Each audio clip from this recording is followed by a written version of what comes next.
Welcome, everyone. It's good to see you guys. Good to see you guys. All right. A Gramsci life. Going to bed. Good night. Catch you on the replay. New Zealand Mysteries. NorCal Girl. Christy Daniel. Bobby Pin. Settle down. Simmer down now. Settle down. Twisted Tea. Rubicon. Crystal. Nikisi King. I can't believe you caught alive either. Hello. Sassy Evelyn, Amy Jade, Cherry K, Rubicon 39, Cat's Eye, Woman of Sparta, Jane Kelly Quinn, Livid Dreamer, Mrs. R&B, Teresa Howick. All right. Okay. Yeah, it's going to be a small crowd tonight, I see. That's good. That's good. Nice and intimate. Nice and intimate. I got my Super Mario Brothers PJs on. Yeah. I'm actually kind of delirious, man. I'm kind of tired. I was like dozing off. It was early for me too. Let me see if I can do something here that's a little.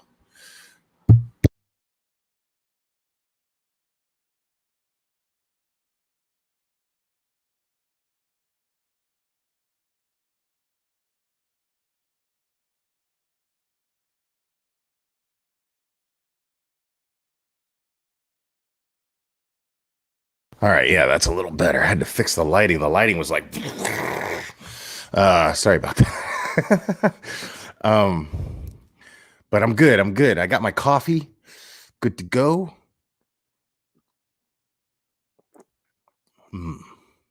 That's delicious.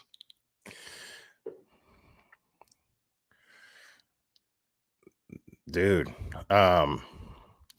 What's up, Julie Witcherman, Sam B, Pamela S, Phantasmagorical.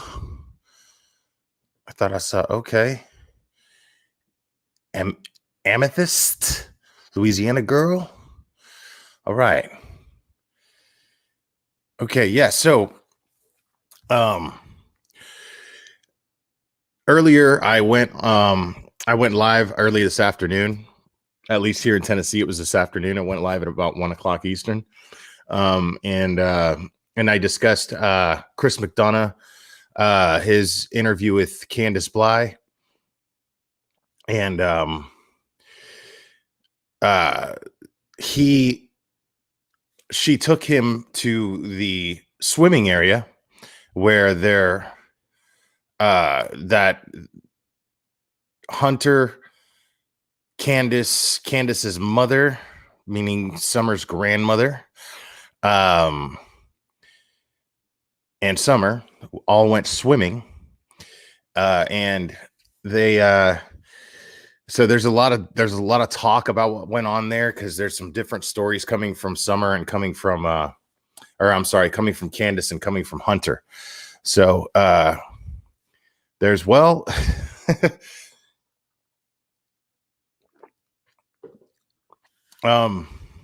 yeah, there's some difference. There's you're gonna see what I'm gonna go over is Chris had a second part to that interview where Candus took him to the property, and we're gonna see Summer's sleeping quarters. Now, mind you, keep in mind, the boys were just taken away that day when they were filming this. So the boys were removed that day. So this is very fresh in Candus's mind. It's something that we have to keep in mind here. And yeah, it was very, very heart-wrenching. Candus was crying and very emotional because all of this naturally seems to be getting to her. And obviously there's no reason why it wouldn't. And so hello, K to K. Katie K, um, Teresa Howick, and the look of my life. Um, yeah, so it was definitely hard to see her going through what she was going through. Um, and this is going to be difficult too. Because her living conditions and the kids' living conditions, they're not exactly ideal, but it seems to be enough for them, which is fine. It would be enough for me if I'm being completely honest. I'm not. I'm the kind of guy that I'm just super grateful for um, whenever there is a place for me to lay my head and I'm welcome. Uh, I'm just grateful to have a place, especially if it's mine. So I don't, uh, I don't even think I'm capable of passing judgment on them I mean, they're homeowners. I'm not, you know what I mean? Like those of you guys who rent, you don't get to trash talk, you know, these people's home because it's theirs. They own it, you know? So, um, but yeah, Chris's chat, I mean, you gotta understand there was tens of thousands of people in that chat. And um there's tens of thousands of people in that chat, and there was a lot of judgment flying around. Now it's not the best kept home. There's seems to be arguably some hoarding going on there. Um, but it's not uncommon to have that much stuff and clutter in a house that is in such a rural area. It's just not that uncommon. Pamela S, welcome. Um, right, me too. Cat's eye, me too.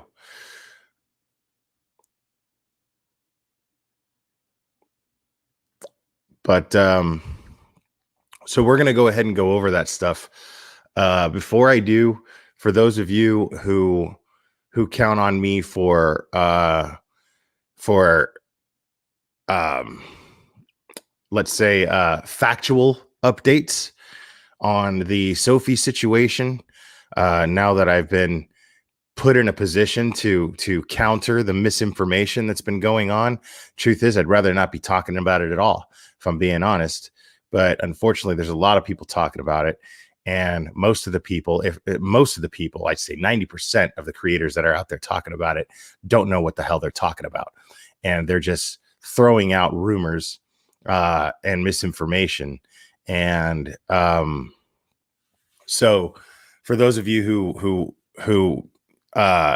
that's one of the reasons why you follow this channel. I do have some updates coming up soon. Some interesting things from my source. And we'll go over that stuff pretty soon. But we're not going to do that tonight. Tonight is all about summer. Today is all about summer. Um, so that's what we're going to stick to here.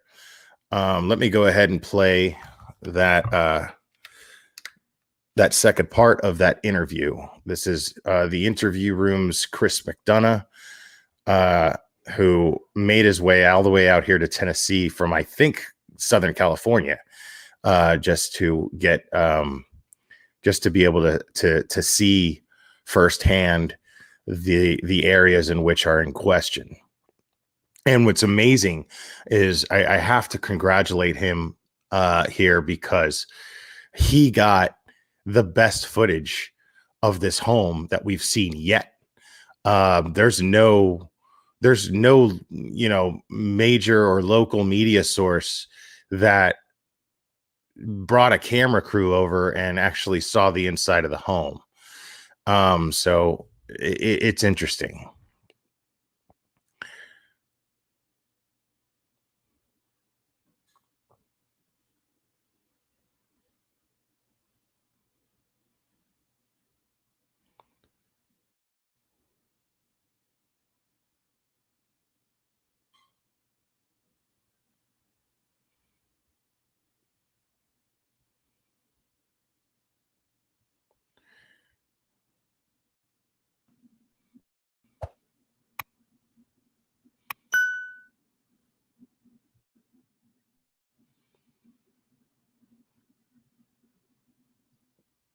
So this is Chris driving up, and I believe this is once he got past the gate. He explains later on that there was a gate with a chain, and Candus was in front of him, and she opened the gate, and it was locked by a chain, and she unlocked the gate, took the chain off, and threw the chain into the woods. So we see these barking dogs. This is the first thing we see is coming up the driveway. A lot of questions about whether or not there's dogs barking when you walk up to the driveway, and here we see that there are. There's no question about that, because that's all I'm hearing right now is dogs barking.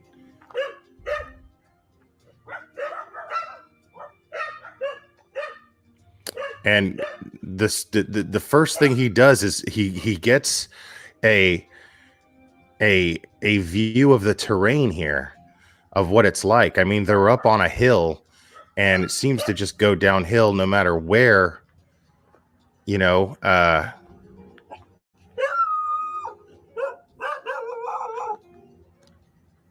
Hey. I mean, there's not a whole lot around them at all, but there's going to be some interesting things that answer questions in my mind about this.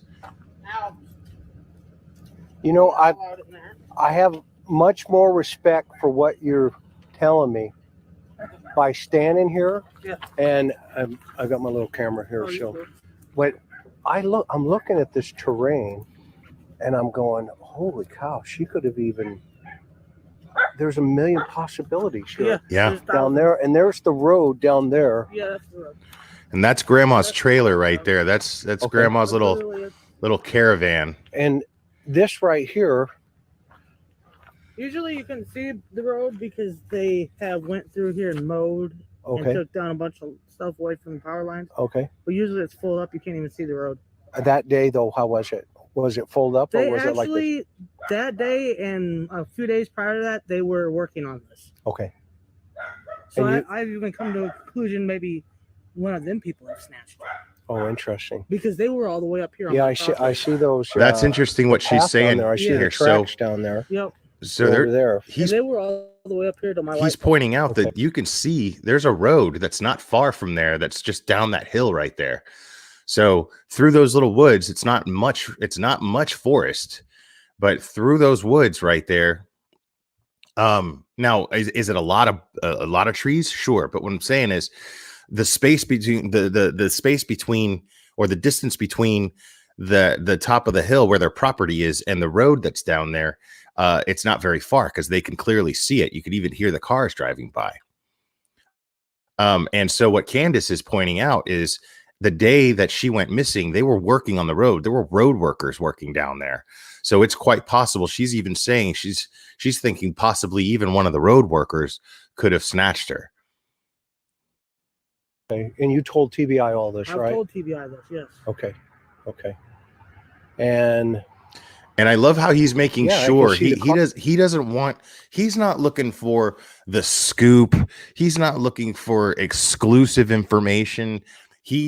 Anything that seems interesting to him, he's making sure, because his focus is finding Summer.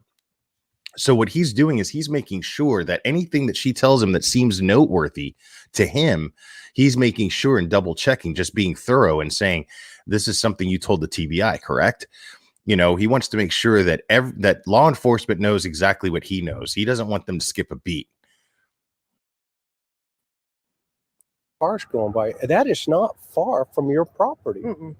Is there a holler down there? I mean, is there a river of some sort? The creek runs all the way around the property. And how deep is a creek?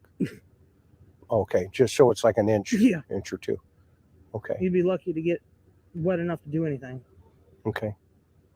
All right, so let's pick it up from where, and I'm going to just use this little one. Is that okay? Okay, so from when you got home.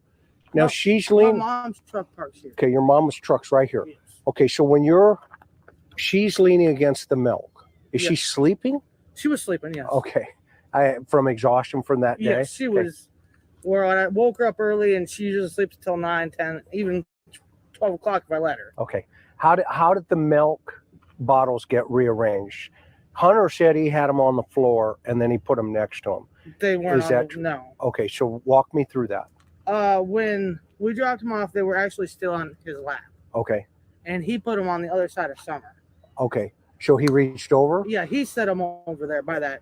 Okay, that's interesting. So Hunter said that he set him on the floor. He changed his story twice. I remember this. He changed his story twice about the milk. He said that he set it on the floor at one point, but he also at one point said that he had it in his lap. And then it was him who put it next to Summer. When at first he was kind of denying that he put him next to Summer. He was saying, I had the milk in my lap or in between my knees on the floor. So, I mean, it was weird how he kept changing his story, but at the same time, he's probably just talking out loud, trying to remember out loud because he's 15. So, just because a 15-year-old lies doesn't necessarily mean that there's something sinister behind his intentions necessarily. But it doesn't change the fact that if there's inconsistency in what he's saying, it doesn't make him very credible as far as a source for information. She had in there. Okay. Where's that tote at? I think my mom's got it still in her truck. It's got a bunch of crafts and stuff in it. Okay. Got it. And now from when you pulled up, did she just fall asleep next to that? She fell asleep, I'd say maybe 5 minutes on the road. Okay. Got it. And then, so walk me through, you get Got home. it. Straight take up. the groceries inside. Is Don home, by the way? No, he's Okay. not. Okay. Actually, I parked the truck and I opened both doors. It's really hard because this lawnmower is his. But I opened the doors up and I shook her. I said, wake up, we're at home. She jumped right up. Okay. Like nothing. I unbuckled her and I said, come on. I said, Mom, I'll be right back. Well, went in there and got the boys and they were sitting at the table. And I said, come on, let's get the groceries out. And we brought them all in the house, went through them all, did all that. And this is that's her swing. That's her swing right there. Come show me her swing. Why is this, and who's this? That is Smoking Boots. That's my boy's cat. And how many dogs do you have here on the property? About? Honestly, I don't know because people just keep dropping them off. Hi. I know. Okay. People just keep dropping these dogs off there. Sorry. Like, what? So this they is her abandon swing. their dogs and This leave is them her there? Playground. Yep. She loved this area. Boy, I'm looking at this, and this terrain, Candus, just strikes me as being so dense and just. Is that they say the dog trail? Where's this dog trail thing? That I'm not sure, honestly. There's so many of them. The dogs go in every different. Yeah, way. I saw the dogs came out of the woods as we were pulling up. Yeah. Okay. They do that all the time. Okay. That trail right there, my boys, they ride those dirt bikes that are leaning against the truck over there. Okay. You can see there's one of them. Okay. And they those are like 50 cc's, aren't they? Yeah. Yeah. That one ain't. I think it's only like 25, I think. Okay. But yeah, they go down that trail with their dirt bikes and then come back up on the road, up on the driveway and go around and stuff. And I like that he knows what he's talking about too. Like he knows motorcycles and how powerful they are. Even little small dirt bikes that the kids ride. He knows this stuff. So this is important because it's informative to us. And because that shuts down the people are going, what are those kids doing riding motorcycles? 25 cc's, 50 cc's, not very fast. So he's kind of pointing that out in his own cool way. And the other reason why he would be doing that is to relate to her and make her feel more comfortable being able to contribute to conversation as much as possible. And it doesn't sound like he's just making her talk. So he's doing a fantastic job just connecting with her so that she does feel comfortable talking. This swing that is just so important for her. She liked it. She just liked the swing. All the kids did. Now, I don't want to talk about the boys right now because I know that's, a tough another part of your heart. Okay. Yeah. And that's none of my business. Right. The little kitty cat's adorable. But yeah, this is a good thing that he's doing here. He's helping bring her guard down a little bit by empathizing with her about the boys. Because again, guys, remember her boys were removed from the home that day. So this is probably not a very easy thing for her to do in the first place. That can't make it any easier. That fact weighing over her right now. I'm not here for any of it. You know what I mean? I'm not here to judge anybody. Right. I'm here to talk about Summer and help you find Summer. Okay. And help anybody find her. Okay. That messaging. Okay. So you go into the house. Go in the house. Can I follow you in, or do you comfortable with that? Huh? I don't know what about. There still the cat. And is this they're going to attack me? No. Oh, I was. I'm teasing. The dog's going to attack me. So, this is the scaffolding you're talking about. Yeah, that's my. Okay, so she comes up, jumps up, and goes right in. Yep. Okay. How many cats? You know what? You should have like a zoo license. You know, I'm seeing all kinds of critters, which is good. Okay, where's Summer's bed? And keep in mind, So what? A lot of people don't like this right here, and understandably so. I get it. But you got to understand, man, in the Bible Belt and in southern parts of the United States, these are very common artifacts to have hanging around your house, man. Very, very common. The rebel flag does not necessarily represent the KKK. They see it as representing Southern pride. A lot of them don't even understand the history behind, a lot of them aren't even educated on the Civil War and what was going on with it. So, I'm not saying that's the case here. I'm just saying it's a very common thing. And someone having it in their house, although arguably ignorant, it's not always malicious. It's not always a coming from a place of hatred. What happens when she comes in? The boys are playing where? No, the boys are actually sitting here. Okay. And they're actually sitting right here at the table watching TV. Okay, so they're at the table watching TV. I see some of you guys in chat. Nobody can get in, nobody can get out. Okay. Now, who's this on up here?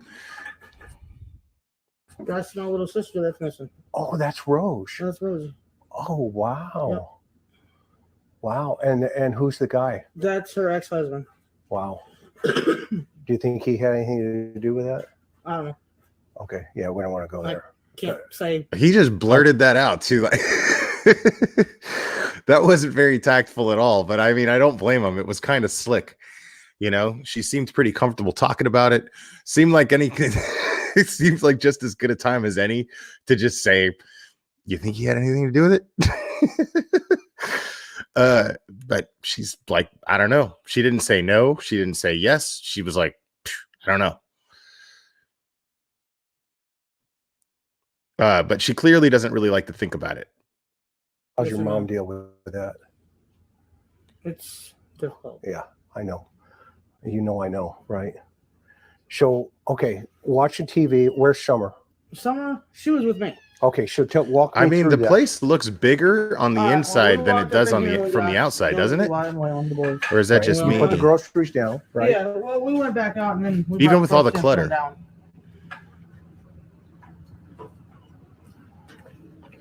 And then Mom, she took her stuff to her house, put her stuff away. Okay. And then, of course, me and Summer went back over, put our stuff away. Okay.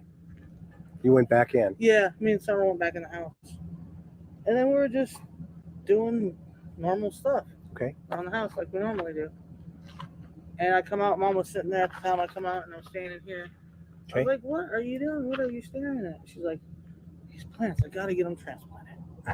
I was like, well, Summer will help us. So I went back in. By that time, she was sitting on the floor playing with her toys. Right here?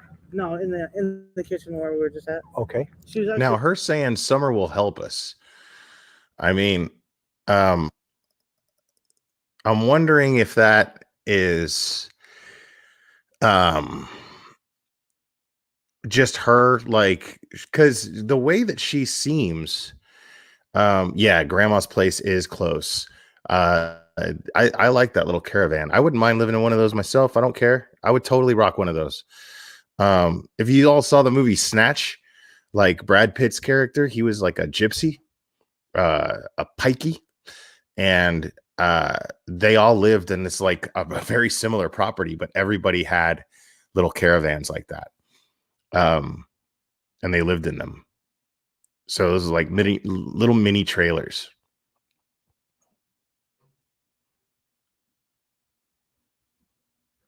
just sitting on the floor playing with the toys at that time. Oh yeah. What I was saying was, I mean, I wonder, because she seemed to be very, very, very close as far as always on top of what Summer was doing. So far, I'm not getting any indication that she was not very, very mindful of Summer and what she was doing. Is pikey offensive? Sorry about that. That's what they called him in the movie. I don't know. I don't know if pikey is offensive, Cherry K. I apologize if I offended any of the Irish or English. We'll just stick to limey. Okay. As far as I know, so far, I can't confirm that or disconfirm that right now, Beth. I can't confirm or disconfirm that.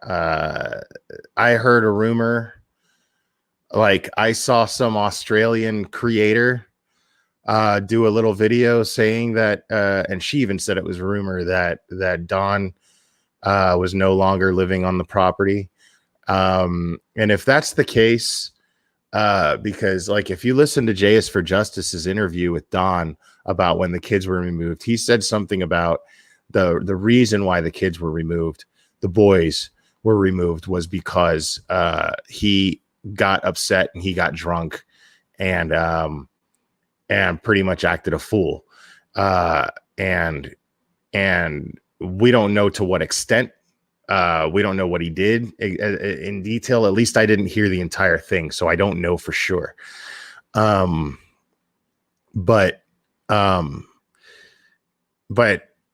it was him saying this, you know. So he was taking accountability for being the reason why the boys were removed. And if that's the case, I mean, you know, it doesn't seem to have anything to do with Summer's disappearance. At least we don't have any indication of that yet. But I'm not saying that I agree with his actions at all. I don't. But Lord knows I'm nobody to judge someone for being down and out, and then not really knowing your limits when you drink, when you are in a very sensitive state of mind. So I could say that I understand it, but the result probably being the right one. If the boys were removed from that environment, it's probably because he showed signs of being dangerous to those boys to some degree or another because of his behavior. And he doesn't seem to even try to make any excuses for it, which I find very interesting too. Somebody who would be considered a narcissist or something would be blaming someone else and just deflecting from blame altogether. He doesn't seem like that type to me in the slightest bit.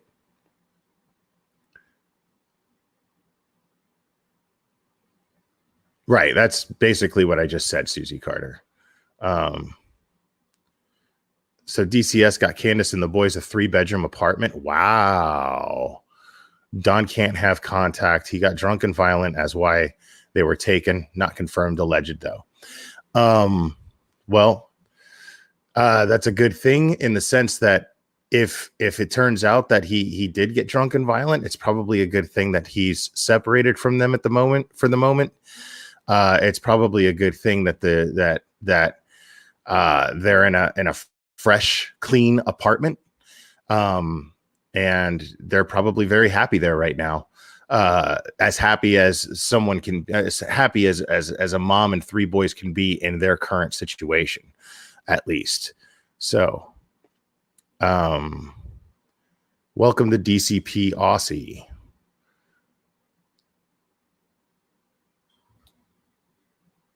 I said, Summer, you want to help plant flowers? And she jumped up, left her toys and us, of course. Yeah, I feel like she finds ways to keep Summer busy and finds cool little ways to spend time with her. So, you know, the idea of planting flowers, where Grandma was just like, I got to get this done. I've got to replant these things. So she thought it would be a nice thing to do with Summer to help out.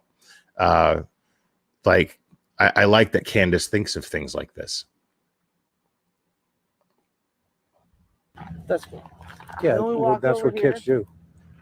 It's their job. What? Okay. We walked over here and we transplanted these cactuses from the little pots that they were in. We transplanted these ones here into this bigger pot and that one into that bigger pot. And then she took the rocks that we've gotten from different gem mines when we went up to Gatlinburg and stuff. Okay. And she's the one that spreaded all the rocks around in here. I mean, at no point so far since this case started, have we seen such revealing footage of this property. I'm extremely impressed, and I'm extremely grateful to Chris for taking the trip out there and getting all of this captured to give us a better idea of what that property looks like. Because things became, after seeing this, things became a lot more clearer to me about certain things. Possibilities became narrowed down a little bit better. So, man, good job, Chris. Seriously. She put her puppies in here. She wanted to chase them there, you know. Okay. That was cool. Where are those puppies now? What do you mean? Oh, the little puppies. Her real ones. Yeah, these little. Oh, yeah, those little guys. Oh, that's Paw Patrol. Yep. Yeah, that's the police one. Yep, that's Chase. He's always on the case. Okay. Okay. We Oh, I see another one over here. And that's another interesting sign. On the cactus. Okay. That's another interesting sign of a loving mother, when the child's interests seem to be her interests. She knows those characters. She, you know, these are things, she's always got certain things that she can relate to Summer with. So I'm not doubting Candus's relationship to Summer at all. As a matter of fact, her accounts right now are very, very, very different than Hunter's mom, Allie's, the way that she described Candus's relationship with Summer. She described Candus's relationship with Summer as abusive, and she didn't even like her, and that she was jealous of her. Which this is not the behavior of someone who falls along those lines. I just don't see that, you know. She seems to be very, she seems to keep up with Summer's interests all the time, always filming her, always taking pictures of her. Just, you know, she seems to really, really love her daughter. Take those out, okay? No, I leave them right there. I know. And then we went in my mom's way. We can't get in there. Yeah, that's fine. Went in there. We went in there and got some candy and stuff. She gets from Grandma. Okay. And I said, well, I'm going to go back over to the house. She wanted to go back, so I said I'd go back, you know. Okay. And I brought her, I literally walked over to here. Like, literally walked right to here where I could see the boys and on the kitchen table. Got them. and I watched her walk in there. Thank you, Christy DeLeon. My mom's story is way too solid for her. The mom's story is way too solid for her to have had anything to do with it. Her story has not changed at all. Back over to my mom. I agree with you that her story has not Her changed. brace and stuff like that. And I said, well, Mom, Absolutely. I gotta go back over with the kids. And that's when I come back up into the house. Okay. With the boys. Okay. You walked in. Hey, Punky Banana's in here. It's good to see you, Punky Banana. Get up. I walked in here and them three were sitting right here in front with their eyes. Ellie sucks. And I said, boys, where's your sister at? Well, she just went downstairs, Mom, to play. So I went over here like this. So this is where the stairs are. Okay. It's actually down under there. Oh, down into her bedroom. Our bedroom, and then hers is on the other side. Oh, okay, in the basement. Yeah, in the basement. Well, this makes sense now. See? And then I yelled and I said, Summer, Summer. And she didn't. I listened for a minute. I didn't hear nothing. So I went like this. This is how I always get down here. Yep. I don't know if you want to come down here or not. No, I got to be. Wow. Okay, that's fascinating. Can we? That's come the in from entrance other to the side? basement. Well, we can, but it make more sense if you went this way. Okay, I'll follow you. Oh man, good. So that's how. My 6-foot hobbits can fit down here. You can. Huh? It's totally hidden. 6 foot. I know. It's like a secret passageway. So you've got this bar, and the way down to the basement is like this little secret passageway. That's pretty crazy. And over here, well, it's a mess again. That's all right. But this is where Summer and little Waylon was, because Waylon's only 9. Okay. And they stayed down here. And these are all her toys, all her Paw Patrols, All her movies. She's got a movie about the Savior. The boys I brought back down here after she went missing because I didn't want them upstairs by themselves anymore. Okay. And this is all her toys. Now, I want to take note of that real quick. She said after Summer went missing, she brought the boys down here to sleep with her because that area is where Don and Candus share with Summer. Summer sleeps down there with her and Don in her own bed, but she sleeps down there with them. But since Summer went missing, she said she doesn't want to leave those boys up there by themselves. For one reason, probably because they're extremely afraid and uncomfortable. Their sister just disappeared into thin air, seemingly. And number 2, because she believes somebody took her little girl. She's not about to leave her boys out of her sight. So this is not the behavior of someone who doesn't seem to want her kids. You know what I'm saying? This is definitely not consistent with the type of behavior that we've seen from these parents that have hurt their children and claim that they just went missing. But all these toys that are down here are dang near all hers, except for like the trucks and the Teenage Mutant Ninja Turtles in the game system. That's the boys'. Okay. But them are all her toys. And she's really into Paw Patrol. I see. Yeah, I've been collecting from day one. And these are all her little ponies that I've bought. And then these are them girls that she likes. Them new fashion, I don't know what they are, little princesses or whatever. She's like all kinds of, here's one of them bracelets. Oh, that's just one of them. What do they call these? Oh, this is little pony bracelets. Yeah, I don't know what they were really called, but she liked them. And so I just, every time I go to the garage sale, I'd buy her what she wanted. Okay. You know, whenever I got a little bit of money, I spend it on the kids. Yeah, this is her. I understand her now. Yeah. Even better. I got a little annoyed when I was watching. I get annoyed with chat, not you guys. I got annoyed with his chat. I mean, it's going to happen because there was like a crazy, insane amount of people. There was like almost 20,000 people in that chat. It was insane. And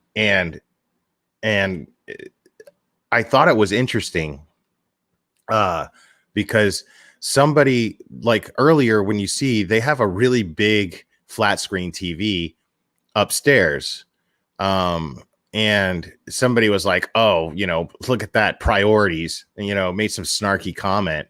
A lot of judgment coming from that chat. And you know, the way that I see it, you know, she's explaining, she's like, when I get a little bit of money, I spend it on the kids. She seems to be extremely family oriented about this. You know, she seems to, you know, she wants her kids to have nice things. She, you know, I actually kind of do see that as a priority. If they like to sit around and watch movies, you know, as a family, then what's the problem with getting a big old flat screen? And yeah, you know, we don't even know what brand it is. You know what I'm saying? We don't even know what the circumstances are behind her having that TV. She could have came into some extra money at some point and decided, you know what, let's do something nice and get the family a TV, you know, so that they could feel like they could have nice things from time to time. You know, that the only thing that makes poverty suck is, you know, obviously, I mean, she can put food on the table. There's plenty of food in the house. So, you know, now, granted, a lot of that food was donated. But the fact is, you know, if she's got food on the table, then I don't see the problem of doing something nice for the entire family and getting something that the family as a whole can take pride in. I've been in that position. You know what I mean? I've been in that position, and there's no better feeling than to give something, to put something nice in your house that everybody's going to benefit from. Yeah, it could have been the stimulus check, you know, TV is a treat. I mean, to judge these people for that and how they spend their money is ridiculous. You know what I'm saying? It just doesn't make sense to you know, these are people that are just looking for something to judge them for. And I just find that to be asinine. I come down and I searched. I looked up underneath the beds under there. We can't really get on. I can't get on there. Yeah. But I looked under there, looked under every blanket I could possibly look under. Yep. And then I come over here and I look on one side and see nowhere. And I don't recall if this was locked or not. I don't recall that. Okay. But I know it's hard on me. But I know I did come out here and I said, Summer, because sometimes she'll sit right here and just sit here and play just for, you know. And usually when she comes out and she goes directly that Patty way. whack, thank you. Swing. Oh, okay. So this is like her. Yeah, she come running out. Yeah. Oh yeah, you can see the path here. Right to the swing. Right, you can see where she could have run right up to and here. And this is all the further she would go. She wouldn't leave. Okay. She wouldn't go out nowhere else. Now that's interesting. I want to go around this side. What that's is this that. Let's rewind there? that a little bit. Oh, let's just take this back just a second here. And then I come over here and I looked on one side and see nowhere. And I don't recall if this was locked or not. I don't recall that. Okay. But she went right into that. She doesn't recall whether it was locked or not. But the way it looks, I mean, it looks like a 5-year-old could absolutely reach that lock. The way that she opened it, I mean, I don't know what the lock looks like. I wish he would have got more footage of the lock. But she'll sit right at here. a quick glance, it doesn't seem like a difficult lock to. I mean, we're talking about a 5-year-old who, you know, when we look back at the Joe Clyde Daniels case, they had a padlock to keep him in on the door that they said that he reached and unlocked. Now, could he have? Possibly, sure. But you know, the thing is you have to remember that Joe Clyde Daniels was a nonverbal autistic boy, but he had motor skills.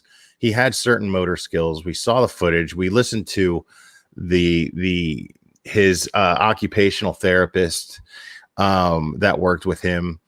And you know, and Summer and Joe Clyde are the same age. Well, when Joe Clyde went missing, he was the same age as Summer currently is. And, but it's quite possible that door was not locked. And as you can see, like, this is where it gets very interesting. This is where they believe she disappeared from, because if you can see, and just say there's a little, for, you know, and Usually when she comes out and she goes directly. There's a that way pathway right up to the there. swing. Oh, okay, so this is like her. Yeah, she Where just she walks. come running out. Yeah, Oh yeah, she'll you come can out see the here and she'll path just go here. right to the swing. Right, you can see where she could have run right up to and here. this is all the further she would go. She wouldn't leave. Okay. She wouldn't go out nowhere else. So it's not. I want to go around this side. What as is you this can blue see thing right here, as you can see right here, it's not unfeasible that somebody could have been hiding in those bushes, and somebody could have. I mean, how crazy is it to think that? I mean, they made like 4 stops, right, on the way back from the swimming hole. They made like 4 stops. Okay. So it's not crazy to me to think that somebody could have followed them and hid out in these bushes, parked their car down near the road, and just made their way through those woods, down that hill. It's not impossible. I mean, it's steep, it's brushy. Sure, I get that, but it's not impossible to, it makes no sense to rule that out, is what I'm saying. And you see this little pathway right here that this person could have just snatched her up from right there.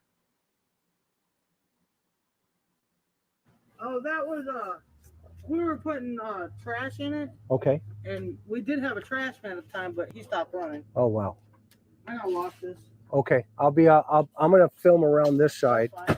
Now walk me through what's this little Oh, that right there? little cave thing there. That's not really a cave. Actually, we built this addition, me and Donnie and the kids. Oh, okay. And we left this part open because the dog at the time we did have little puppies. These dogs were little puppies. Now to be realistic here, guys, it also makes more sense if it was someone who knew the property. I don't want to rule that out. I just want to be, I'm not attacking nobody. All I'm saying is it would be irresponsible to rule out the possibility, or even the likelihood that someone knew that property and planned this and knew what the easiest way to go was. Don even said at one point that there's a little dog path in those woods right around that area. I wish that he would have covered that. And not to throw shade on Chris here. Not at all. Like, I think what he did was fantastic. I would have liked to have, and this is the thing, is I understand this too, because I'm going to explain. I understand why he didn't do it, but I would have really loved, because I mean, if he's going to the watering area, to the swimming hole, and then going to this property, if you're going to retrace steps, I would have loved to have her just have her drive me to each stop that they did from the swimming hole, just recreate the entire trip. I would have liked to have seen that, but you have to also understand, this woman just lost her boys too. They were taken out of the home. So there's, they're in CPS custody. She's got a missing daughter, and her boys are now in CPS custody. Marriage is probably on the rocks. And it's, she's got a lot on her mind, and she seems to be handling it very well. But you also don't want to shake the tree too much. You know what I mean? So to me, it makes, I totally understand why he just would take what's necessary, which is, I mean, the fact that we're getting this kind of footage on this property is incredible in and of itself. But like I said, I would have loved to have seen him have her recreate and go backtrace the steps each stop. I mean, drive through to the Walgreens, to the smoke shop, to the hippie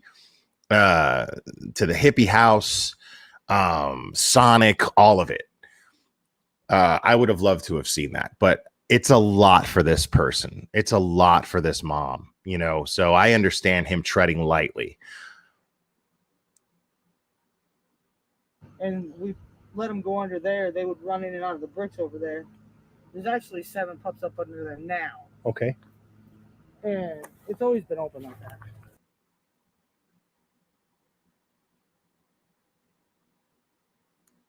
Now, he muted this. He cut the sound because he explains later. He explains later something to the effect of that there were certain things that kind of gave him red flags about her story. Chris goes on later to say that he doesn't feel like he was getting the entire story, but her behavior was very consistent with a mom who just lost her daughter and doesn't know where her daughter is. So, you know, he's not in any way saying he suspects her, but he did point out there were certain things, but it's not his place to put this stuff on YouTube, which I very, very much commend him for. I very, very much respect him for making very, very wise, conscious decisions to not do anything that may obstruct the current investigation that is focused on locating Summer and finding out what actually happened to her. So he left certain things out because he doesn't want the internet going wild. He does not want to muddy the waters, as they're saying. Smell of the dogs. Yeah. He's of the opinion to let the professionals do their jobs. We should all be of that mindset. Jack Russell. They got a little Jack Russell. Jack Russell, yeah. Actually, the gentleman that lives over there in the other trailer across the creek actually has the mama to that dog there. Mm-hmm.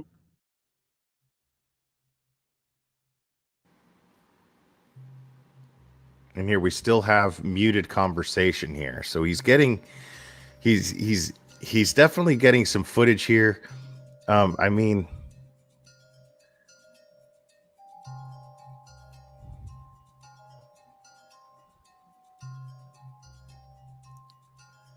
I hope not either, Pamela Smith. But again, you know, this is where we just let the professionals do their jobs.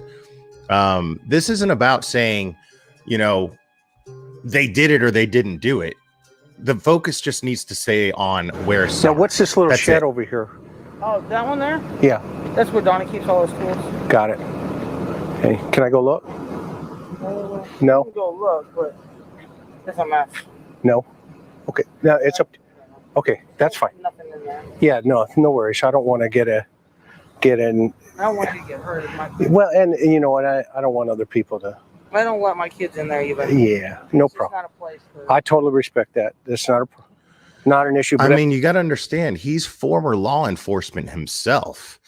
So Bobby Pin makes an excellent point here. Chris also gives officials copies of everything. So he's former law enforcement himself. I would not be surprised if he is liaising to a certain degree with law enforcement and giving some of his professional opinions based on having spoken to her. This stuff that he's getting right now is not only YouTube content, guys. This is not only YouTube content. It's also quite possibly an active tool in the investigation to locate Summer. Make no mistake about that. This guy is a hero. I think this is interesting because this is, you can really clearly see where she runs on this path down here.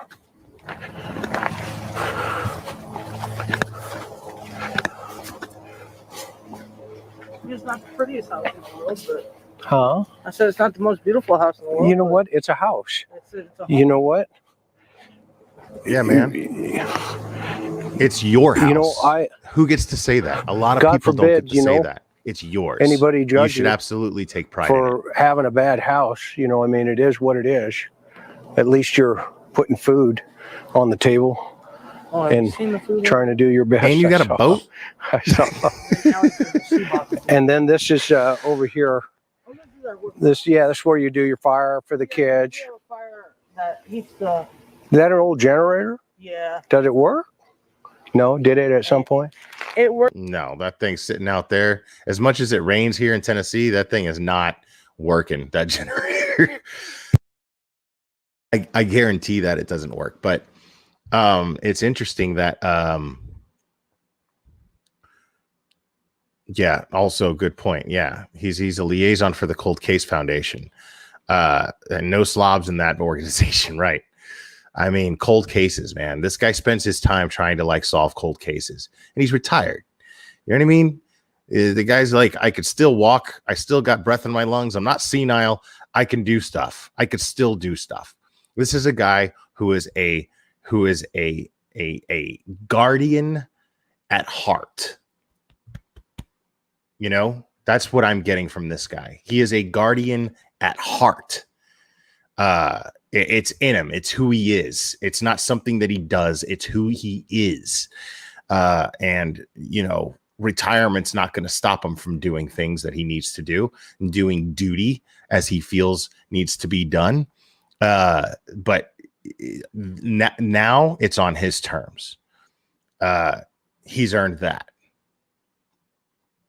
I just explained how Chris was a hero, April. Go back and rewind. But yeah, I mean, just the fact, I'll even say this, just the fact any YouTuber that makes it to this property and gets this footage of this property the way that he did makes him a hero, because it definitely puts more of a limit on the speculation that takes place all over the internet. Now we get to see. So people who were speculating certain things are now looking at this and going, wait a minute, that doesn't make sense what I was thinking before, because now I can see what's going on there.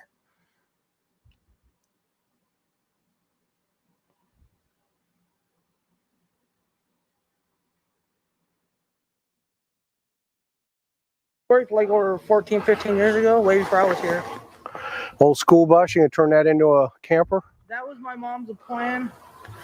I literally actually rode in that bus when I was a little kid. Whenever I see a school bus, I always ask that question. I love that. Okay, tell me about it. I love that, because whenever, yeah, dude, if you go on YouTube, like, and just look up like school buses made into RVs, it's a thing that people do. Like, people will, you know, and they can do it with as little as $6,000 and turn it into a luxury RV and travel all over the place with it. A school bus.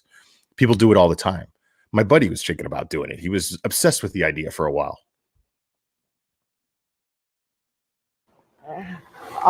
Me and my mom and Summer and the two boys, not Josie, he went north, but Wyatt and Waylon rode up to north to get that from my mom's friend's house. And I drove her truck and she drove the school bus back. That's awesome. This is rough. So that's terrain. that's her let's actual go look at childhood the, school bus. Tell me That's about this interesting. area over here. Looks like they got some firewood for the winter. That's not going to last that long. They need And more. you trade the scrap metal in for cash? No. Sometimes, no? No, it just sits there. They just, yeah, they This just is junk mom's stuff. trailer right Yeah, here? this is my mom's camper. Okay. Okay. And these are the flowers Yeah. with her little buddies. Yeah. I'm going to get a good picture of that. Her Paw Patrol. This is so sweet. These are Summer's little toys there. There's one there. That right there is visual confirmation of her story that they were planting flowers with Summer. They're right there. They're right there.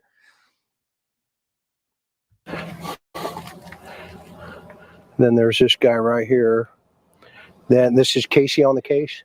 It's Chase. Okay. I love it. Got Chase on the case and you got Rubble on the double. And you have Obviously, somebody made you a cool shirt. I want to show everybody that shirt again. That Mom on Patrol for summer. Wow. And this is that road down behind the property. See, it's not that crazy that somebody could have gone up there and gone back down and parked by that You road. can see. It is not crazy to think that.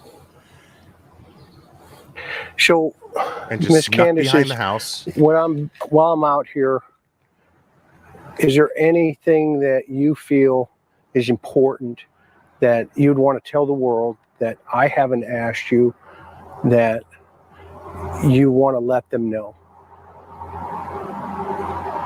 Not really, just hope that everybody that's looking for her, that we can find her and bring her home safely. Okay.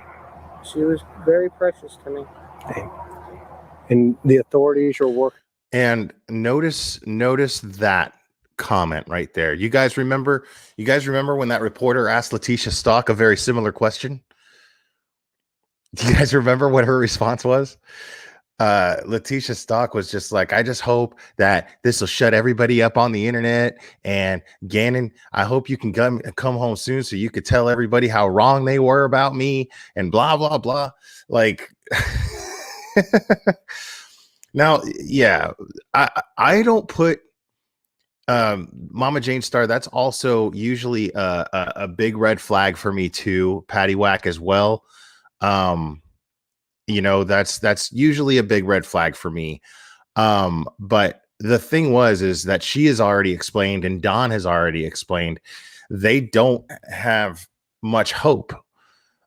They believe she was taken. They understand that there's very little chance of recovering her safely if she was taken, but they thoroughly believe that she was taken.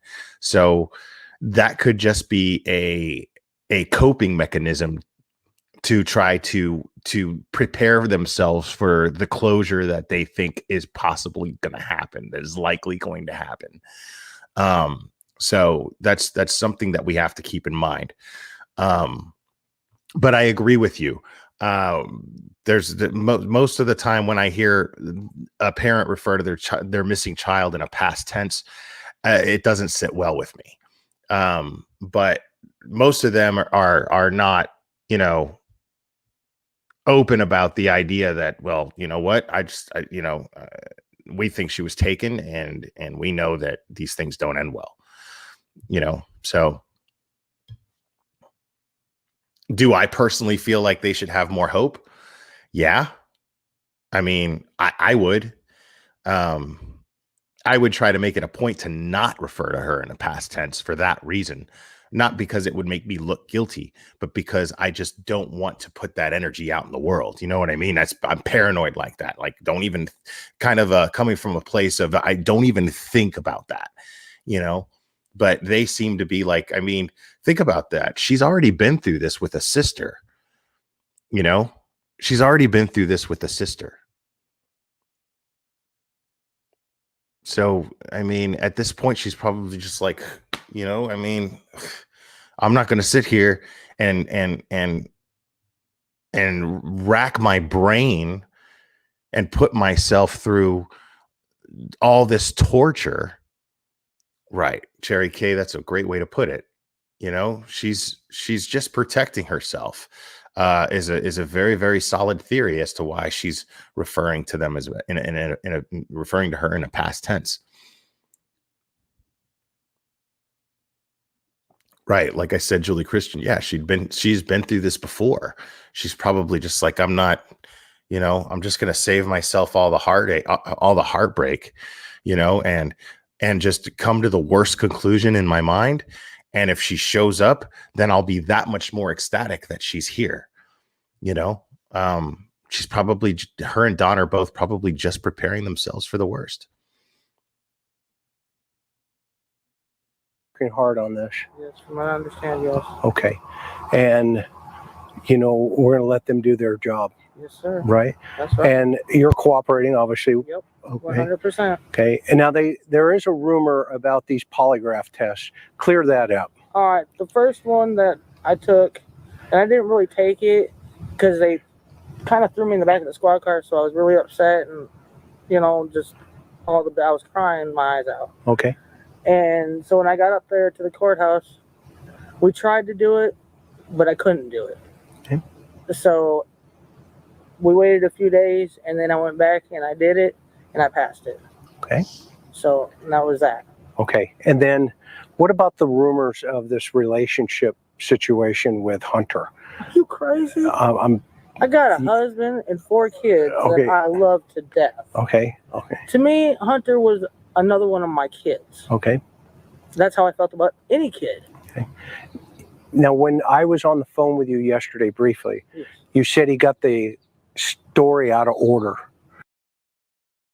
Now, remember, Don was saying that Allie was having some sort of inappropriate relationship with someone much younger, someone who was like 12 or 13. That's just rumor as well. But these two families are just slinging mud right back and forth at each other.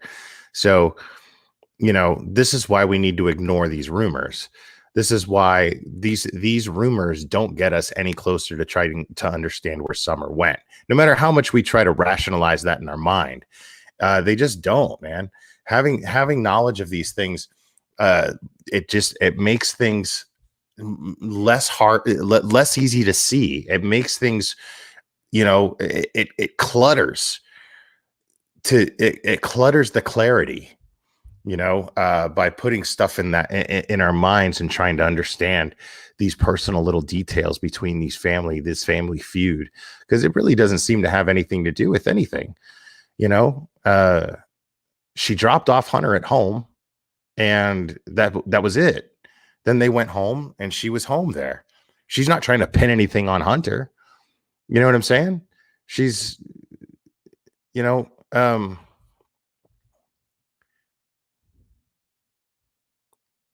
yeah, and Hunter had a girlfriend. He has a girlfriend or whatever. I mean, yeah, it's just silly to do that. But he wants to ask this stuff to clear the rumors, to clear them up. And she said, "Are you crazy?"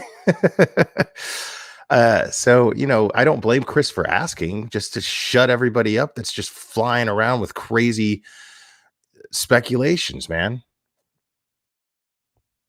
Yeah. Okay, but it sounded like he was kind of telling the truth there. He was kind of telling the truth, but the way he was telling where we went and how we did it was all twisted up. What's different that you want to clear up?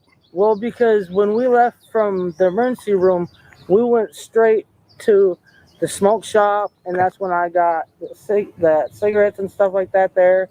And then we stopped at the hippie house, and I got those cheap vapes because they're cheap there. And then we went and put my mom's prescription in, and then we went to Warriors, and then we come back to Walgreens, got mom's prescription, went to Sonic. You can see that she's making eye contact with him as she's talking. She is totally sure of what she's saying. She's not trying to hold anything back. She's not searching, looking up to her left, as they say when you're lying, and trying to search for something that sounds like the truth. She's looking him dead in his eyes and explaining her route. Into prices, then to his house. Okay. And that's the order. Okay. So he had it different from what you remember. Right. Okay. So It's not what I remember. It's how it was. Okay, because you're driving. That's the truth. Yeah, you're I driving. was driving. I knew where I was going. Okay. And what about, he said that he asked you for. Yeah, I mean,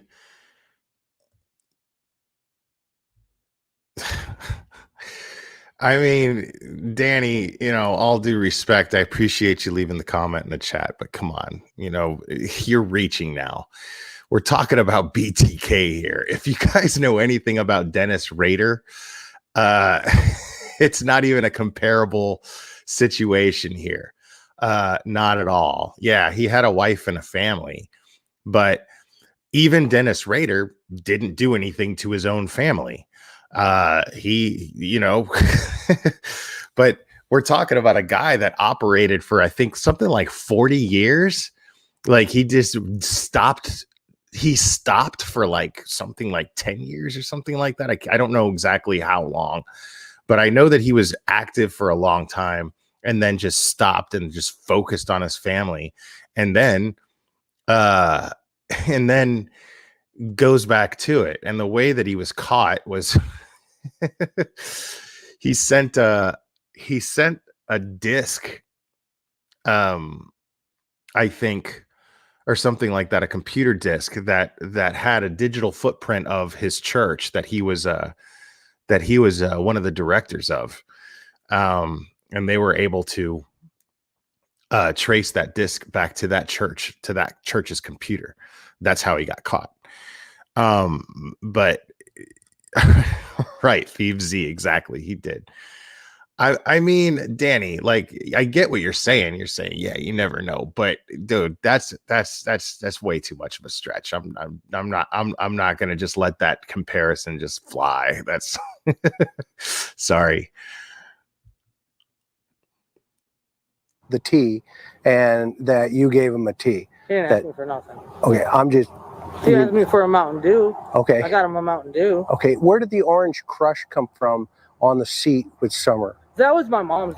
She was drinking that and then didn't want no more. Oh, and what about the candy on the sheet? Oh, that candy's been in there. Okay, okay. And what about the pillow?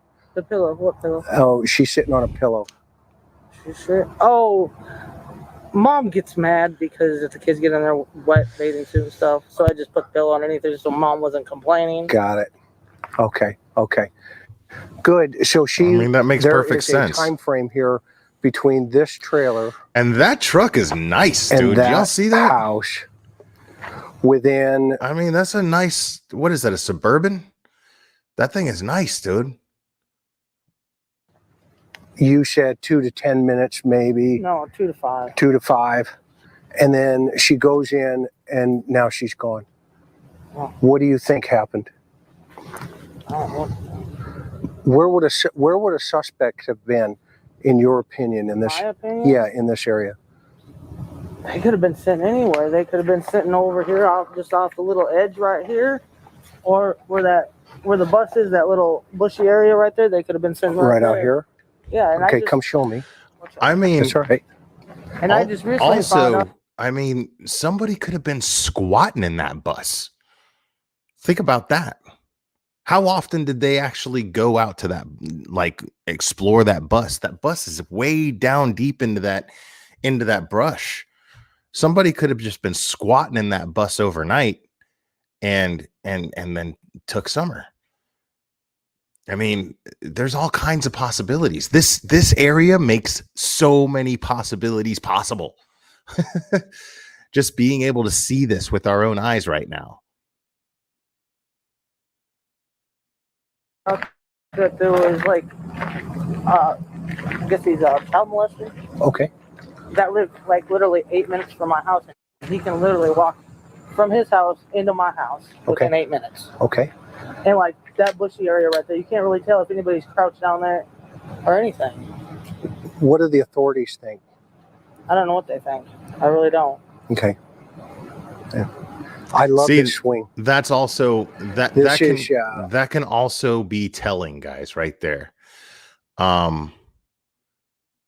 Because that tells me that they have not ruled them out, or else they would be sharing information with them going, we found this out, we found that out.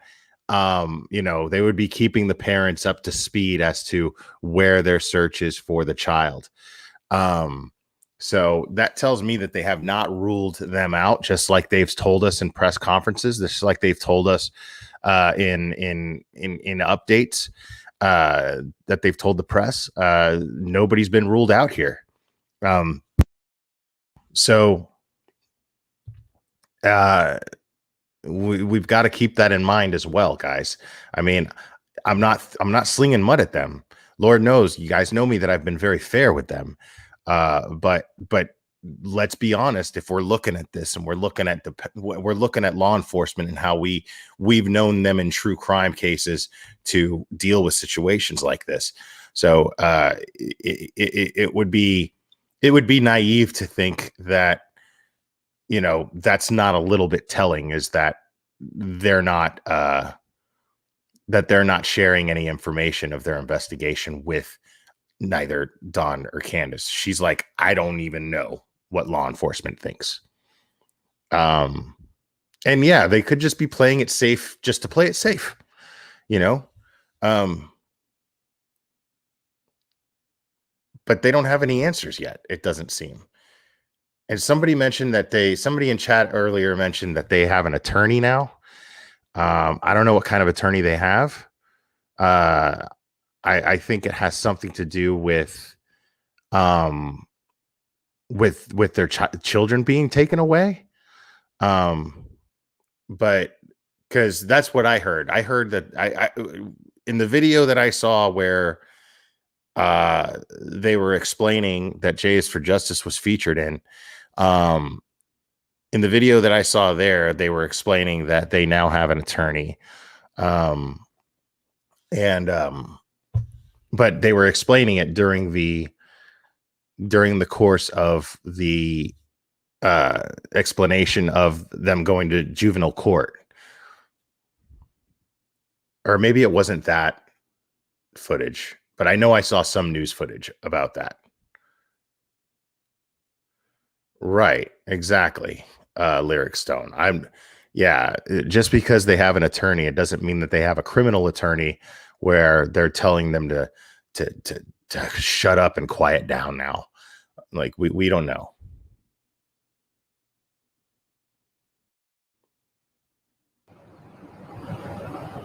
This is Summer.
Okay, there you have it. It was when I went up there, you know, she was very gracious. You know, we talked for a little bit, obviously, initially. That was really powerful stuff, man. That little tribute there was really very thoughtful of Chris to make. So I just wanted to point that out. But let's hear some of Chris's thoughts here, because this is very interesting too. She picked up right where she left off from the water hole without hesitation. And you know, when we were driving up the driveway there, if you've when you get up up to her street and you turn up her driveway, just before we did that, she pulled over, got out of the car, walked over to the gate. I, observed quickly that the gate was, a chain, a large chain. She unlocked the chain and then threw it into the woods. But almost immediately, 5 or 6 dogs came out of the woods right at, at the truck. I mean, how many wild that I dogs do you have. think are out there in those woods too? She took off up the hill, and when you get up to the top of or as you're going up that hill, there's just, ruts and just tons of ruts. And what happens is when it rains, it washes all that gravel down. And so, that road, quite frankly, is absolutely atrocious. So as you get up, you have to turn to the right, and then it takes you around by the side of the basement there that would be to your left. And as you come up, and then when I got up to the top of the hill, there were, a lot of other dogs up there. I think there was a total of about 13 dogs. And that's a lot Candus of dogs, shared man. with me that that's a lot of dogs. There are, a lot of people that just let their dogs loose. And I think what's happening is they're starting to potentially congregate right there up on that hill. That said, so a couple of interesting observations, and again, it is not, my responsibility, nor should it be, to interrogate, Candus. Right. This is a fluid law enforcement investigation. I wanted to give her a safe place to speak and to talk. I mean, look at the guy. Look what he's got behind him. This guy. He's got maps. I mean, this is the kind of thing you see on TV: notes and maps with strings connecting one location to another with a picture on it. This is a guy that puts together cases, man. This is what he does. And are there some discrepancies? Of course. I think some of those can be explained by, the area that we're in, rural Tennessee. I think, she, corrects herself quickly. Some of that can be related to, her street smarts and, her background, et cetera. But simultaneously, some of the things she was saying, gave me the impression that too, there's definitely more to this story. So then I had to step back, personally, being objective and not, saying this or that, because I don't know. TBI knows, FBI may know, but right. So what he's doing here right now is he's explaining that he believes that there's definitely more to Candus's story, that she's definitely holding something back. That's not to say that that's a sign of guilt of any way, shape, or form.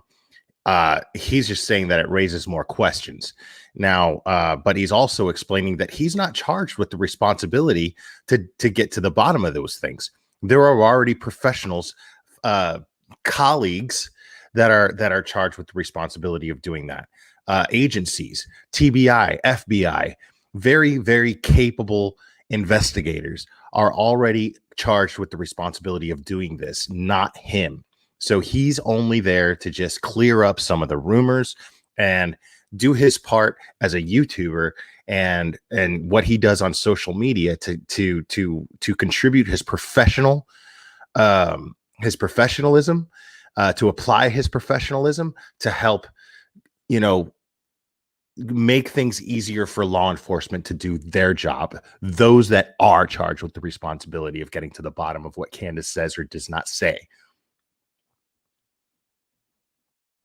I just don't fly off the handle and say stuff like that, right? We let the facts fall into place, and once they fall into place, then we'll all know. However, some observations, as we got around, and my aha moment for that situation was when I asked if I could, look into the shed. Now, Don was not home. He was supposed to be at work. But I just had a sinking feeling that he potentially could have been around the area. I don't know that for sure, but when I looked over at the shed and I saw that door open, you know, one has to wonder, right? But hopefully I'll get an opportunity to talk to him and ask him, and then we'll. Now that's interesting to me because he's talking about the shed and how he saw the door open. Julie Witcherman, don't say that. You don't know that for sure. Just because he says he has a sinking feeling that that's a possibility does not mean that that is a fact. So let's watch that. Let's watch that. He's right now saying, I don't know. I'd like the chance to ask him myself. All he's doing is being fair. Don is currently not allowed on the property at the moment, from what I understand. Well, he's not allowed around the boys. It's not a question now. If the rumor is true that that CPS has put Child Protective Services has placed Candus and the boys in a 3-bedroom apartment, if that rumor is true, then it could mean that he's still allowed on the property. Could mean that he's perfectly allowed on the property. I mean, why wouldn't he be unless they're conducting some sort of search? And they're already suspecting him. So who knows? We don't know. And it's quite possible that Chris has contacts with these law enforcement agencies, and he knows a little bit more than he's willing to tell us right now. But the bottom line is the fact that he's choosing not to tell us and he's choosing to word things the way they are. It's for the better of the investigation. You have to trust him as an investigator to make that decision. And instead of sitting here and wondering, oh, I wonder if he's telling the truth or not, if he's telling us everything, he doesn't need to tell us everything. What we need to do is listen to what he's doing and follow law enforcement's example and ask and do our part as to what the professionals think we should be doing, and not do what they think that we should not be doing. So that's extremely important because we've got a missing 5-year-old little girl here, guys. And so what we need is to let these professionals do exactly what needs to be done without hindering this in any way, shape, or form. I'll know for sure. As you can tell, you know, the house in of itself, you know, is not unusual for, you know, country folk in the middle of, you know, quite frankly, nowhere. Okay. And in this case, obviously Middle Tennessee. And so I was not shocked by any of the stuff inside until I went into the basement. And then I saw, you know, some of the way the kids were you know, basically, you know, sleeping and the sleeping conditions and everything like that. But, you know, when you don't have a lot of, you know, things and stuff in the world, okay, then of course, you know, it can be a living situation, right? I mean, coming from Southern California, there are, you know, barrios and neighborhoods that, you know, quite frankly, they have nothing. And when you walk into a home, there's, you know, 15, you know, people living in the same house, and they're atrocious, but they're still people. And, you know, it doesn't mean they've done something or anything to that effect. In fact, you know, it could be the quite opposite, you know, because until you know for sure, then you have to follow not only what the evidence is telling you in front of you, but what your instincts are telling you through that experience. And I think this is one of these cases where, you know, are there some, you know, red flags? I definitely want to get into what he's about to say here, but I want to address Lyric Stones here, her comment. The kids could have been removed because of the living conditions. I thought that as well. But the thing is on the JS for Justice channel, Don mentioned that, sorry, I had cat hair all over my face and everything. So I was kissing the cat. It's flying everywhere right now. Look at that. Well, you probably can't see that. I know, dude. Sorry. This is Jinx, everybody. So I love you too. Chill out. Give me a second. So the kids, I mean, what happened was on the J is for Justice podcast, Don himself said that he got drunk and got rough. Um and so I don't think that he would admit to that over, you know what I mean? Like if I was going to give a story as to why the kids were removed from the home, I definitely choose with the living conditions of the home over I got drunk and started getting rough with people in the house. You know what I mean? So I'm gonna say that that's probably the truth, because that's about as bad as it gets as to reasons why you would remove a child from their home, from their parents' care.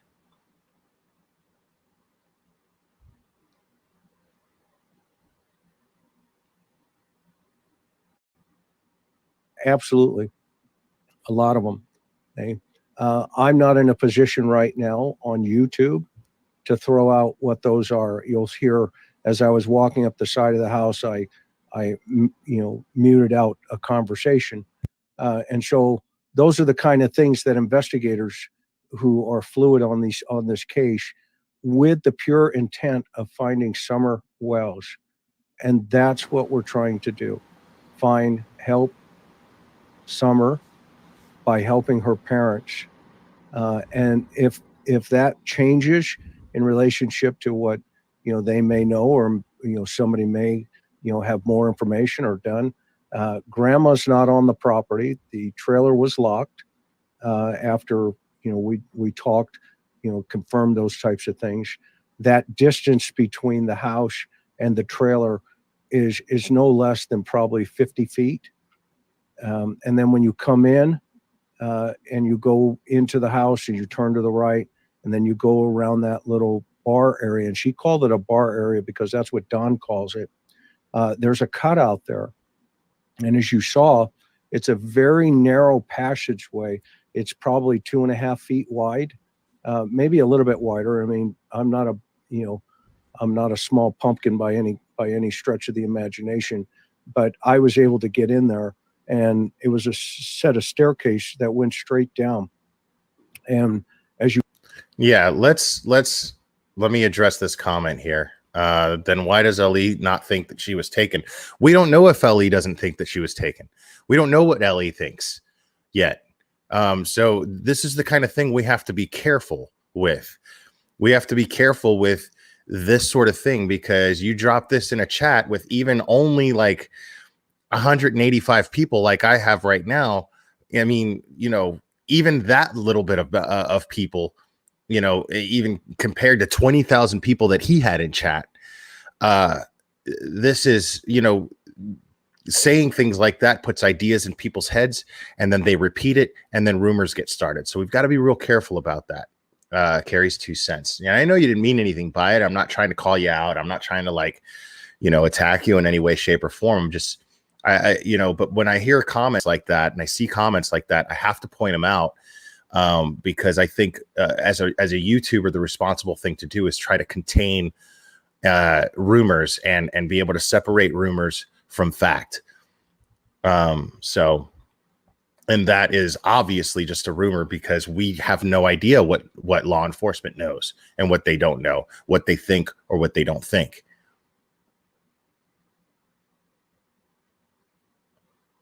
Exactly, Renee.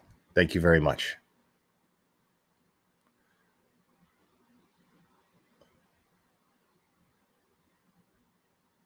You come in to the left is that basement door.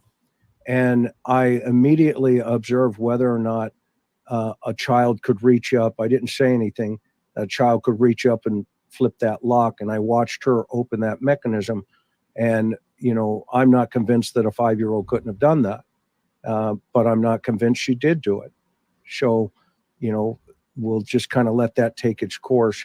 And then to the left there, the parents had their bed out there, and of course you could see that the TV was running. That to me told me there had been somebody there at prior to our arrival. I don't know what that means. because I know the children are out of the house. Well, 'Cause this I is 2 mean, days, Chris, post that incident, and it could mean that, you know, unless he was at the house prior to the going to the swimming hole and the TV wasn't on. Did he say that? I might have missed that. Let me see. went straight down. And as you come in to the left, is that basement door, and I immediately observed whether or not a child could reach up. I didn't say anything. A child could reach up and flip that lock, and I watched her open that mechanism. And you know, I'm not convinced that a 5-year-old couldn't have done that, but Right. I'm not convinced she did do it.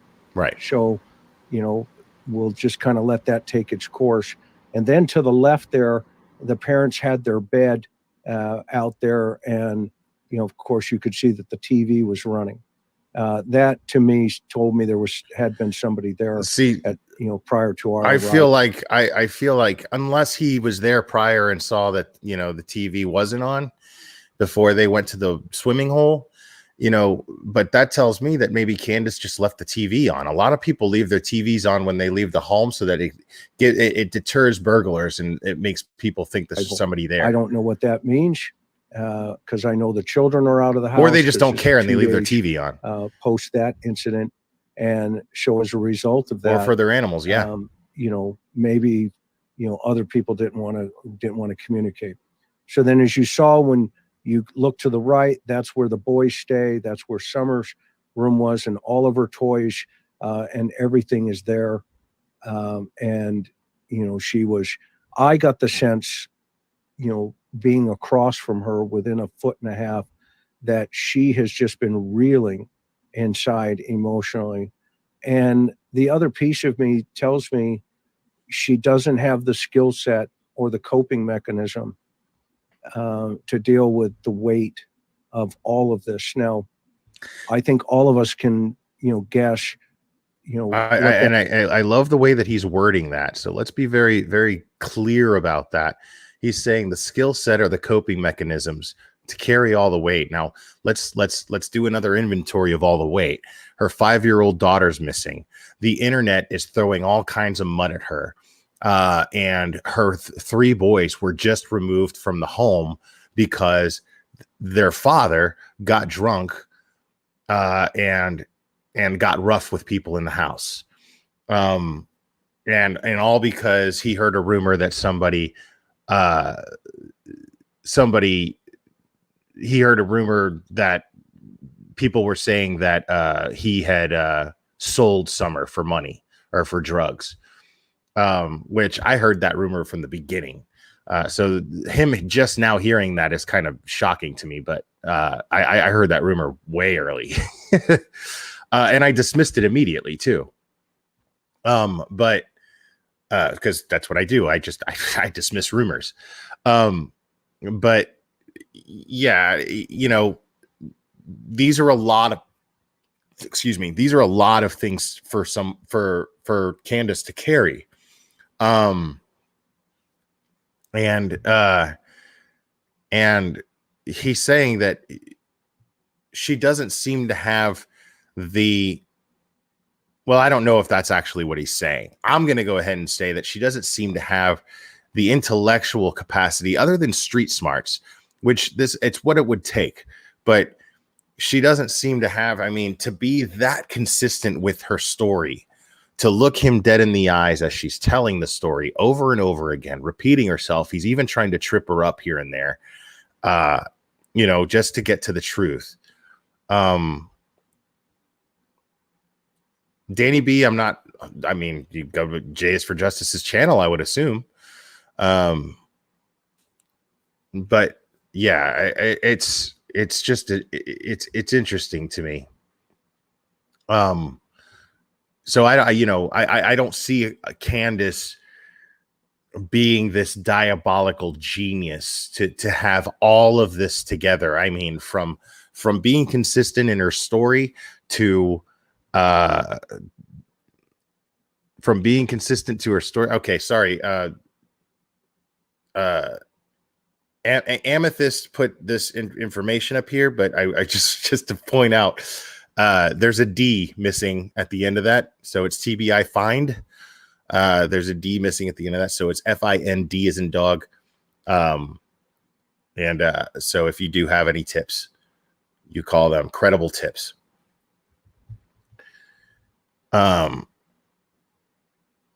So, right. I mean, I just don't see, she doesn't strike me as a highly intelligent person. I'm not saying she's stupid. I don't think that at all. But the kind of smart that it would take to cover literally everything, from having her story straight to knowing every single thing about Summer, and planning it to a T to where she's taking TikTok videos so she looks like a loving mother. It just, it just doesn't, that dog doesn't hunt, man. That's all I'm saying. So I think she's being forthcoming for the most part, at least. And if Chris says that there were a couple of red flags, I wasn't there. I didn't hear the parts that were muted. So if he says there's a couple of red flags, I'm going to trust his judgment. But based on what we know, we don't know. So let's just say, for instance, if we decide, okay, let's, Chris says there's red flags, but he's also explaining that those red flags could mean nothing. So the safe thing to do is to just assume, based on the information that he has chosen to share with us, and base our opinions on that and that alone, not speculate as to what those things that we don't know could possibly be. It's not our place to do that. So it's very important that we just be careful with that. That means in different ways. I have my own opinion of that. I'm not going to, lay that out here on YouTube in totality, but I think some of this could be, there's a guilt process going on here. Now, is it because she didn't watch her well enough and this is, a crazy situation? Is it an accident? I was interested in the swing on that, out there by the tree. Could she have accidentally swung into the tree? And then I've had cases where, parents, actually panic. And as a result of that, they do stupid stuff. Could have one of the other family members been, grandma and stuff, was there something that took place there? And maybe there's nothing. And so I'm going to level set again, and I hope you are level setting inside of and what I mean by that in our chat. So what I'm getting from him is, let's say he is speculating that somebody there had something to do with Summer's disappearance. He's leaning towards, what it sounds like anyway, is that he's leaning towards an accident taking place and then them covering it up. I'm not saying that's what he thinks. I'm saying that if he's going to speculate, he's considering that as a likelihood over someone hatefully getting angry and doing something to her, because the day doesn't add up that way. Shyla, thank you so much. Let's see. Your attitude about this whole thing is so refreshing. I love the grace you are extending to this family, innocent until proven guilty. Yeah. Every case that I cover, I did this. I did this with Barry Morphew. I did this with Letitia Stock. So keep in mind, I mean, I made some enemies with Letitia Stock because everyone knew she was guilty. But I treat those cases the same as I would treat anyone like this, because it's always irresponsible to jump to that conclusion. No matter what you think, it's always irresponsible to just jump to that conclusion, because you could be wrong. And if we get in the habit of jumping to these speculations, I speak up so that we don't. I try to keep my listeners out of developing that bad habit of jumping to conclusions and throwing mud at people that you don't really know if that mud's going to stick. So just, I think it's, so I'm always doing this on my channel. In the 3 years that I've been talking about these cases, I've been doing that.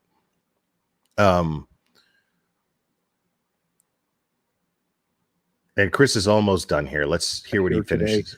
And keep it classy, because I know right now that she's out at a vigil for her sister or for her daughter.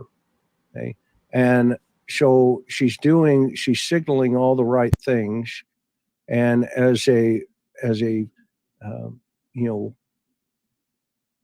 I don't think we know all the story yet. It's obvious. And I know we can analyze a lot of the information that's been provided. In fact, Coop and I and Dean had a great talk today. And if you don't know, this organization, the Cold Case Foundation, our executive director is Greg Cooper, and he ran the behavior science for the FBI for many quite a long time with John Douglas from Mindhunter. And John used to be our executive director, but he recently stepped down and he's doing a show on Fox.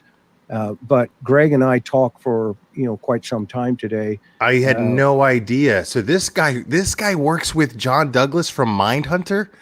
This guy just became like my personal hero, dude. Okay, so if you guys aren't familiar with, I got to hear that one more time so I know that I heard that correctly. Talk today, and if you don't know, our chat here today, and keep it classy, because I know right now that she's out at a vigil for her sister or for her daughter. And I watched that today, by the way. So she's signaling all the right things. Right. And as a I don't think we know all the story yet. It's obvious. And I know we can analyze a lot of the information that's been provided. In fact, Coop and I and Dean had a great talk today. And if you don't know, this organization, the Cold Case Foundation, our executive director is Greg Cooper, and he ran the behavior science for the FBI for many quite a long time with John Douglas from Mindhunter. And John used to be our executive director, but he recently stepped down and he's doing a show on Fox. But Greg and I talk for now. If you guys don't know who John Douglas is, he wrote Mindhunter. They based the Netflix show on him, which I think they canceled. But I think if enough people want it to come back, we'll get a third season out of them for that. But I recently listened to the audiobook while I was at the gym. I just stopped listening to music, and then I just started listening to audiobooks, and I listened to Mindhunter by John Douglas, and it was fascinating. This guy literally wrote the book on profiling criminals. So this guy just got tons more credibility with me just now for the work that he's doing. So, this is, if he's sitting here telling me that there were certain things about Candus that he doesn't like, okay, I'll take it. But for the most part, he's explaining that she's consistent with everything that she's saying. There was just a couple of things that he's not willing to discuss on YouTube that kind of give him, the red flags. But like I said, the fact that he's not willing to discuss them on YouTube should send the message to us how to conduct ourselves. From a guy like that, with that kind of experience, we do what he says. We follow his lead. If we have somebody like that who with his experience in a position on YouTube, it is responsible for us as true crime followers to see him in a position of leadership and to follow his example. It's the only responsible thing to do. So if he's telling us not to speculate, then we don't speculate. If he's telling us to leave this up to the professionals, then we leave this up to the professionals. Plain and simple. Quite some time today, we analyzed this video and we came up with some things that at some point we're going to weigh in on, but right now is not the time to do that. So with that, I see somebody's putting in here in Tennessee, we leave the TV on all the time. So there you go. That's a possibility right there. right yeah, up front. there's So, somebody in his chat. this is when you get an opportunity. I know you're going to go back and you're going to watch this, and you guys are going to see things, that we're not, aren't obvious right up front. I thought was very Diane interesting. McCall. Is It's called The Interview Room. Chris's channel is called The Interview Room, and so far it's amazing. The two true crime channels that I would recommend highly before anyone's would be him, would be The Interview Room, and would be Profiling Evil with Mike King. Incredible guys, very, very experienced, very intelligent, and doing great work with the Summer Wells case. Go look at, I think Mike King has made 2 videos and Profiling Evil. He's made 2 videos regarding the Summer Wells case. And this is something that he did for a long time, who is now retired as well. And he was a criminal profiler. And the research, just without even having to go down there, boots on the ground like Chris here did, Mike just pointed out, he had a map, he had a 3D map that he was pointing out where each registered sex offender in that area lived. And it was shocking to see how many are in that area within a 5-mile radius. Shocking how many sex offenders are in that area. So now that could be a number of things. Could be somebody who just got drunk and peed next to a school. You know what I mean? It for all we know, but the bottom line is it's shocking. I personally don't know anybody who's on the registry. I'm glad I don't, but I personally don't know anyone right now.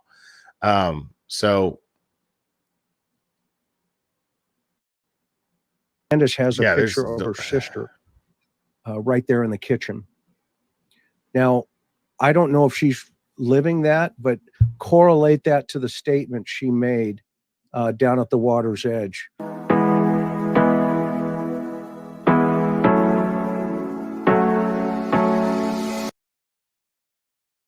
All right, so that's it for that. I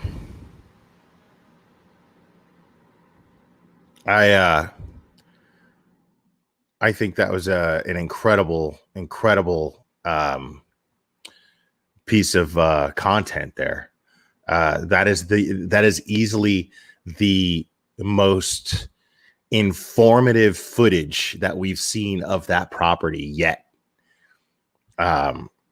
And I want to go ahead and thank Mike for taking the time and spending the resources to actually get that footage and get those words exchanged with Hunter and with Candus. Hopefully he gets to be able to talk to Don. I think now is probably the best time to talk to Don, because I've personally, I've written Don off as a person of interest in my own head, simply because he had an alibi. He was at work, but for whatever reason, Chris seems to think that he was possibly there or could have been there that day somehow or another. I don't know what the circumstances are. He's not willing to share that with us just yet.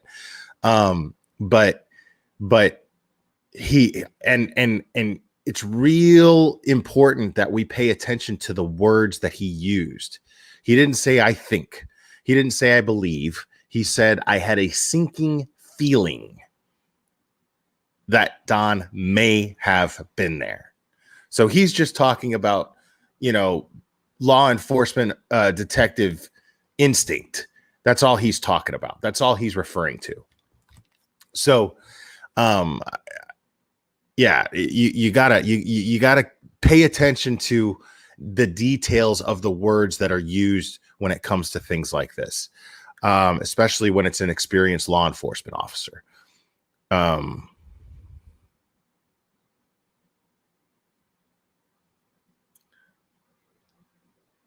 Deb, I don't know. I thought I heard that. If I misheard that, I apologize. If I misheard that, I do apologize. Um,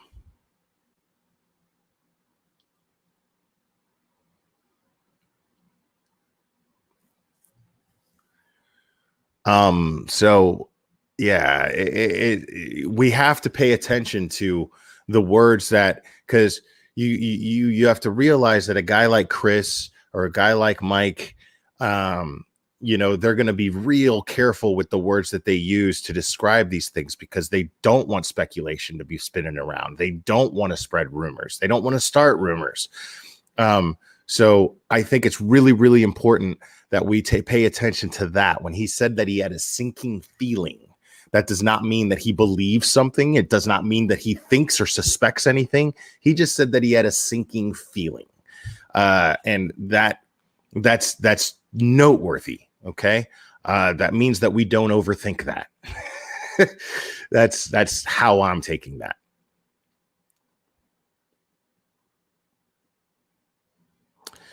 I mean, yeah, that's another thing. Well, you're saying I just don't feel like if they did something, they would be able to get rid of any shred of evidence.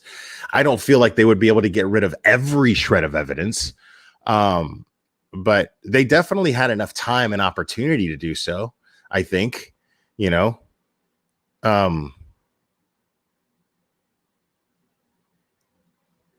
but again, you got to understand. I mean, if they gave her a polygraph test, it makes sense to me that they probably searched that property. I mean, if there was all these law enforcement agencies charged with the responsibility of searching for Summer through all that terrain and everything, of course, they're going to start with that property. I guarantee you. And if law enforcement has been open and saying that everybody in the family has been very, very cooperative, well, I would assume that they would want to search that property immediately, and they probably got their permission to search that property, meaning that a warrant would not have been necessary. So they probably got permission to search that property right off the bat, and I'm sure they would have found something. So yeah, I don't think that they would have been able to get rid of every shred of evidence. No.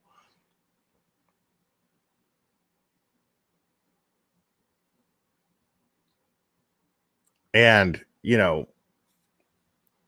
well, let me not say that. I was going to say something, but I don't even want that to get people overthinking things that I say.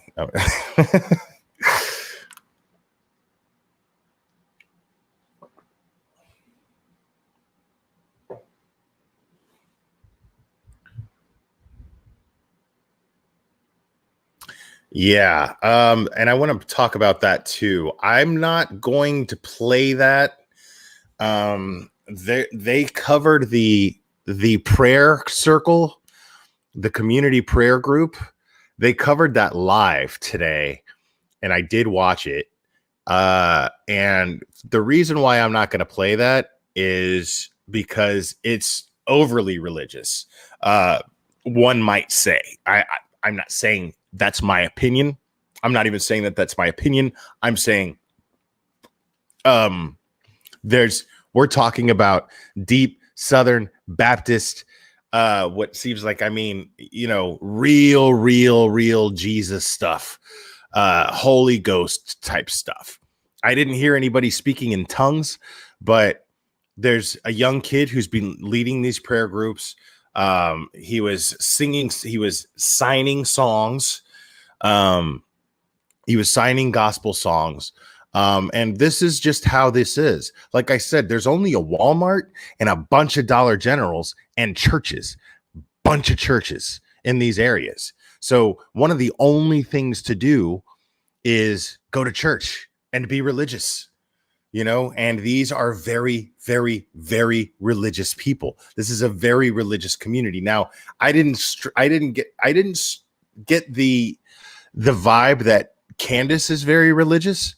When she was standing there, I think that the cameras being on her the whole time and everybody focused on her the entire time with very, very, let's say, very strong religious energy pointed at her. And so that, and it was so strong that people who are non-religious might find that to be somewhat uncomfortable, which I know sounds kind of weird, but I want to think of everyone here. You know what I mean? It doesn't bother me in any way, shape, or form. I don't see anything wrong with being that religious. It's not for me. But I think if you've got a good relationship with God, no matter what your relationship is with God, then good on you, man. That's between you and God, and great. That's awesome. But I mean, they all gathered around her and put hands on her. And the kid, he was really, really, really, praying and vocal, and people took turns saying prayers. And there was just stuff about it that, that's another reason why I'm not going to play it, because there's things about it that brought some opinions out in me, and I don't want to disrespect anybody with strong beliefs and express those opinions. I don't think that that's right. So, I don't want to question anyone's faith or create some sort of doubt in someone's faith. I don't think that that's the right thing to do. I think whatever your faith is, then that's great for you. Awesome. I have my own relationship with who I consider to be God, and I'm very proud of that. But it's a lot more personal for me. With these folks, it's a lot more public. And if I'm being totally honest, I could see Candus being very grateful for that kind of attention and that kind of support, the way that she was getting it. She seemed very grateful to get it, but she also seemed highly uncomfortable too. And so I just, seeing that made me kind of uncomfortable, and I don't want to subject anyone else to that. If you want to go watch it, great. But I'm not going to also put these people and their faith on in judgment mode, and then start to spark some sort of theological debate in the chat. I'm not going to do that. I'm not going to do that. I think it's great that the community got together. I think it's great that this young kid organized this the way that he did. I think it's fantastic. So, but it was definitely a lot. The only thing missing was people speaking in tongues, falling on the ground, and handling snakes. It was pretty intense. But that's how it is here in the Bible Belt, man. It just is like that. And I'm not about to throw any judgment at people for that. And yes, there is also, there were no tambourines. I didn't see any tambourines, Punky Banana, but individuals interested in donating to the reward fund can go to any Civis Bank branch and request to place money in the Churchill Rescue Squad Summer Wells reward account. And I think that reward is up to something like $40,000.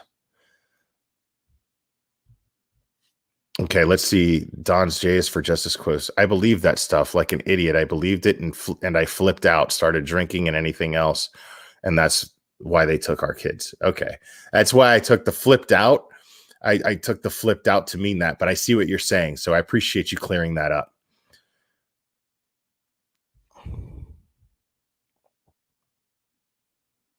That's Santeria. Diane McCall, that's something totally different. That's Santeria. Now, that's something that I witnessed in Miami a lot. The Santeros, man, they're intense. They are intense. And they make a lot of money, by the way. They do certain rituals, and there are people who are very, very, very, very deep into the beliefs of Santeria. And so a Santero priest Un santero, you know, he wears the beads, dude, but they're always driving around in Cadillacs. You know what I'm saying? Like they're they're not hurting, and people will pay top dollar for some sort of santero blessing or whatever. That's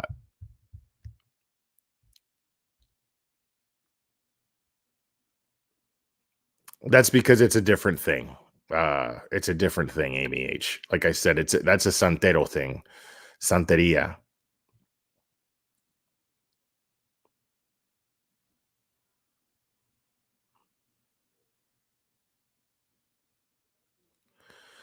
No, Carrie, you got to stop saying stuff like that. They haven't ruled anything out.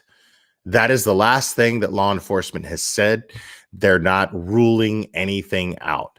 They don't have a person of interest yet, but they have not ruled anyone or anything out yet.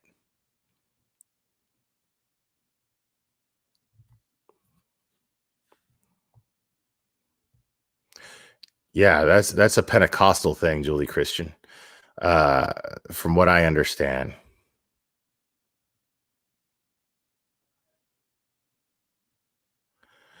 You'd have to really go towards like the more Cuban, the more predominantly Cuban areas. Like now, that's not to say that all Cubans are santeros; they're not. But it's a very popular thing amongst the Cuban community, and you have to go into Hialeah. Hialeah is where you see the santero places. You know, we're talking about, and you can see people have like statues like of San Lazaro, with Saint Lazarus. So people have statues of this dude, like straight, like we're talking like 4-5 foot statues in front of their house in their yards, of Lazarus, like with leprosy and on a cane, you know, and he's considered a saint. Yeah, it's pretty wild, man. You know, and it's, yeah. Now, I've never seen anybody kill a chicken. I've never seen that. I've only heard of it happening. All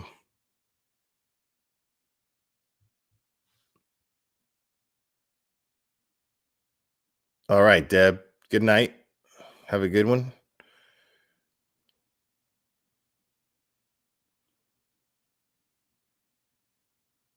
I mean, do I think it's okay to sacrifice animals for religious reasons? No.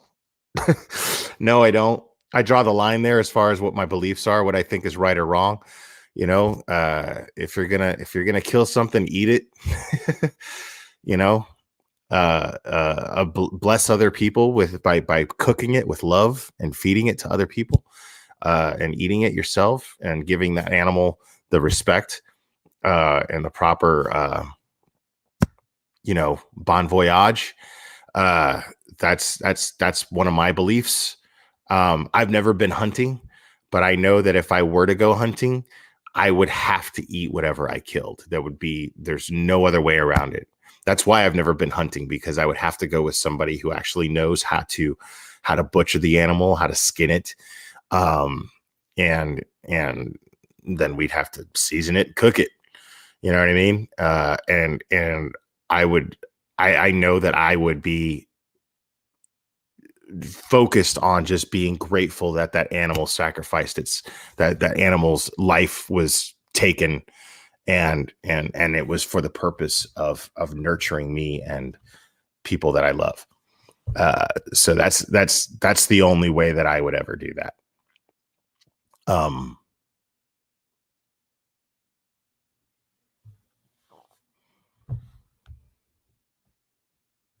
And Santeria is kind of a thing. I don't know a lot about it. I don't want to be I don't want to misinform anyone, but it's yeah, it's definitely a branch of Catholicism to a certain degree. You know, when you believe and worship saints, that's definitely some sort of level of Catholicism. But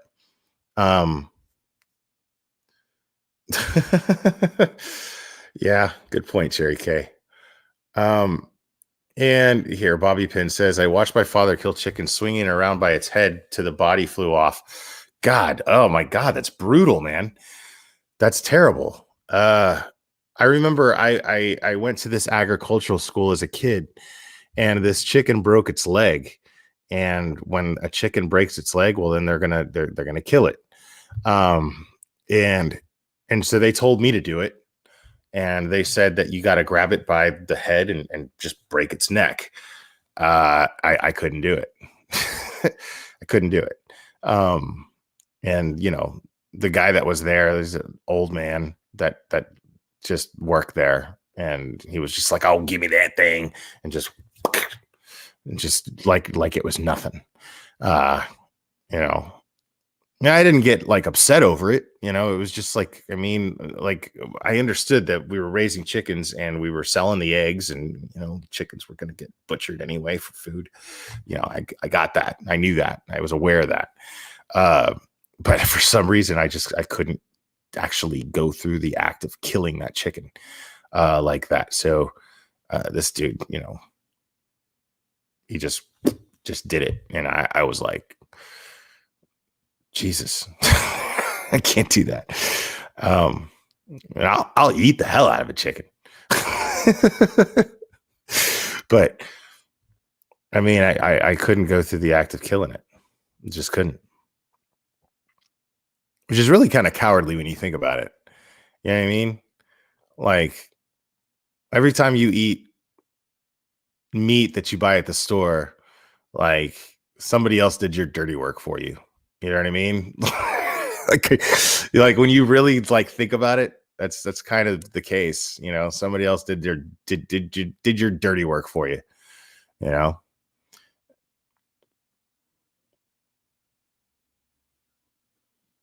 Yeah, man.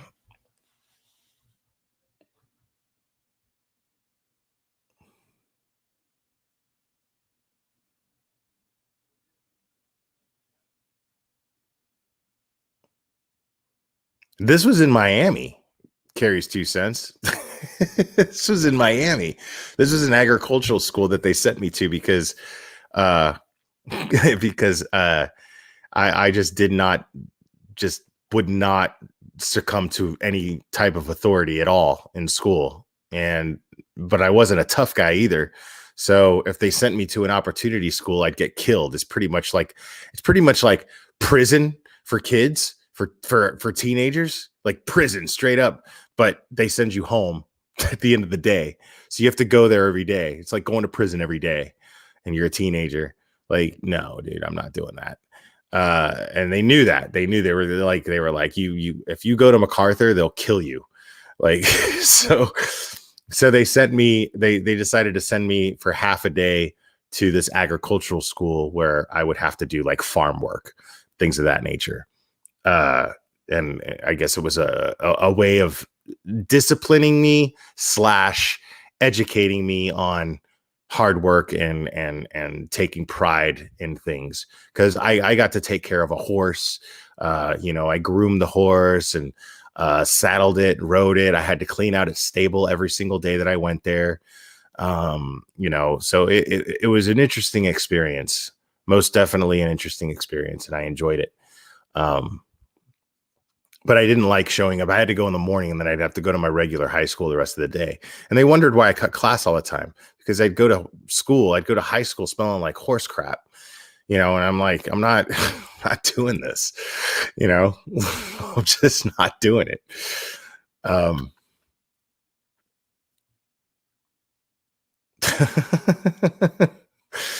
Yeah, I like to challenge things. Definitely.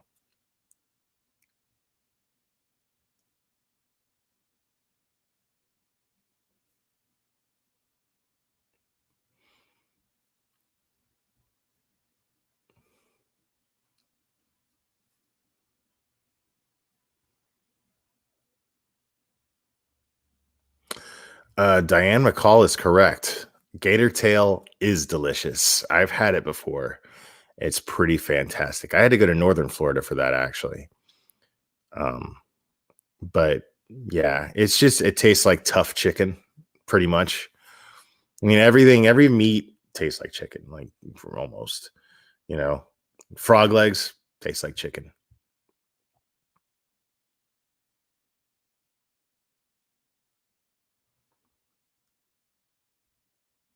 Appreciate that, Pamela Smith. Thank you so much. No, I have not heard about that, Danny B. I have not heard about that.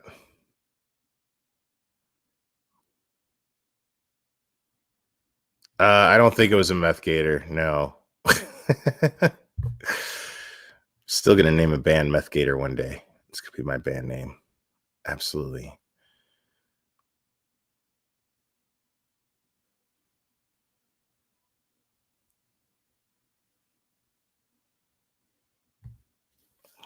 I got a friend I used to be in a band with, actually. Speaking of which, I have a friend that I used to be in a band with, and we didn't get along in that band at all, but we actually get along real well now. But he's still in Florida, and just for fun, like his thing to do lately is like hunt snakes, and he catches like big pythons and boa constrictors. It's crazy. And he's always posting the pictures on Facebook. He's got his little headband flashlight there, and he goes at night and hunts these things, with his wife. His wife takes the pictures of him like holding big snakes. I'm just like, go ahead, Kyle. All right.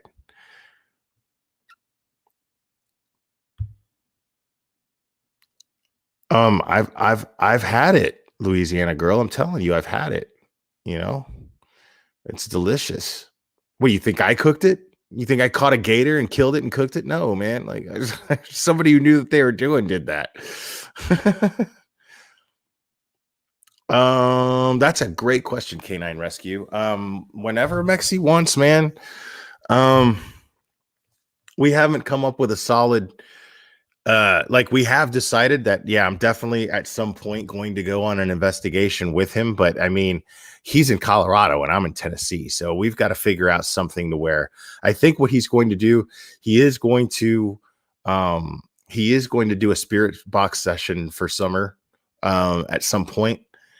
Again, I don't see how that could hurt. So he's going to do a spirit box session with Summer, I think. And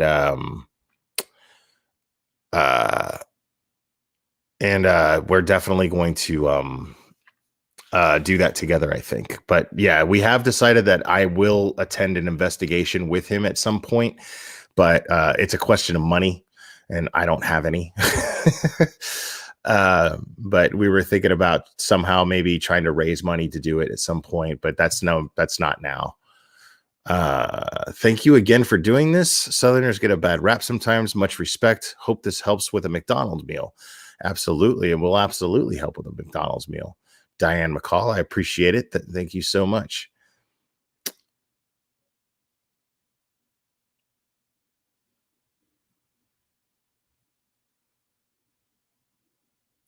Mm-hmm. But yeah, it's just a question of Mexi is one of the few people on YouTube that I actually at this point consider a friend, because we just kind of it's cool. We're very similar in a lot of ways, but we're also what's cool is what we have in common is being accepting of someone else and whatever their beliefs are and whatever their just anything. We're just accepting. We don't judge. And so our differences is we're just, very, it's more like I take an interest in the stuff that he believes in his perspective of things. And he seems to take an interest in my perspective of things as well. A genuine interest. So I love that. And so we have some great conversations, and I'm definitely looking forward to being able to meet him in person and then attend and execute one of these investigations with him. I think it would be super interesting and super fun. So one of these days that'll happen. We just don't have we haven't thought of a We haven't actually pinpointed an investigation that we would actually focus on just yet. But eventually we'll get around to that and do that. Well, I'm glad, Diane McCall.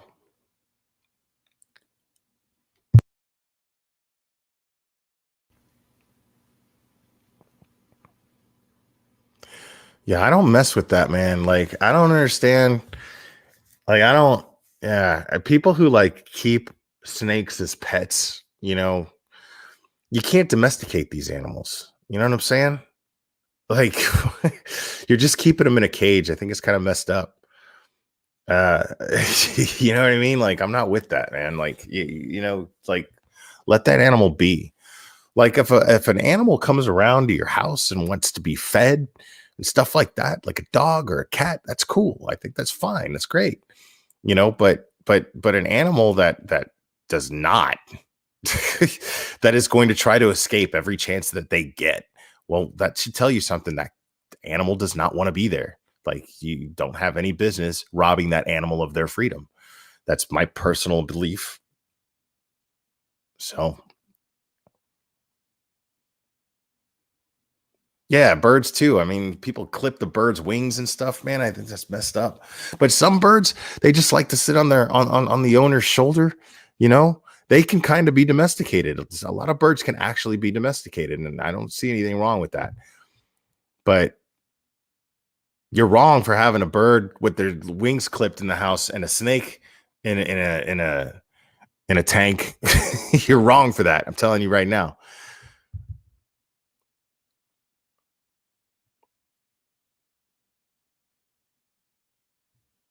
Yeah, I don't think that's cool. Like, I had a roommate one time and she had a skunk, right?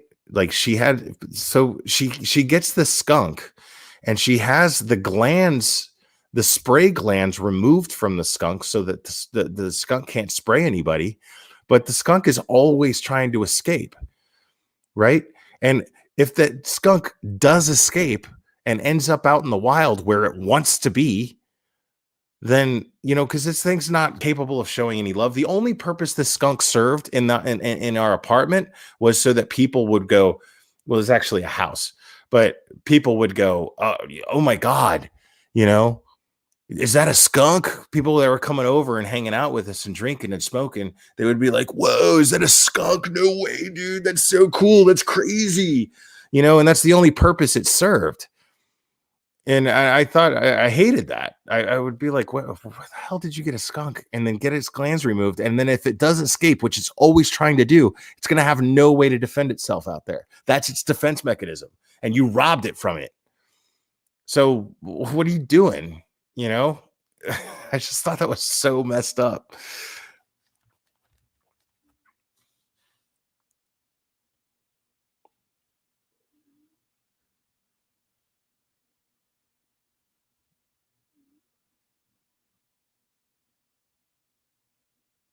Yeah. And then she like got mad at me one time. Like, she was like, did you leave the door open and let the skunk escape? I was like, no. It's like, I don't even know where the hell that thing is. It hides in the corner. Like, it doesn't want to be around anybody ever. You know what I'm saying? Like, and somehow I'm the bad guy because that skunk might have gotten loose somewhere. Like, you robbed that thing of its freedom and its a capability of defending itself if it gets out in the wild where it wants to be. You did that. I didn't do that. Like, mind blowing.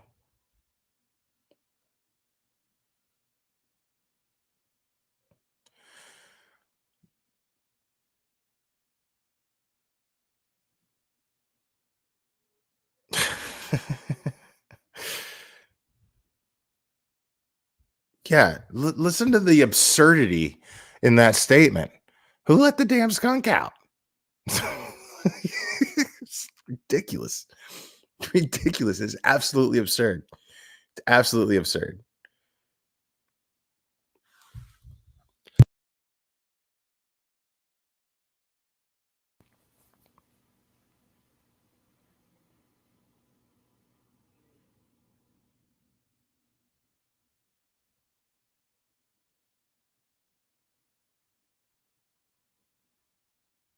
Well, not this skunk, Diane McCall. Not this one, man. She had ferrets, man. Ferrets bit people and stuff. Made me mad, dude. I was like, leave these animals. Why you got all these animals in here? If you're working all the time, you can't show them no love. I'm not trying to show these animals no love. I didn't ask them. I didn't ask you for these animals.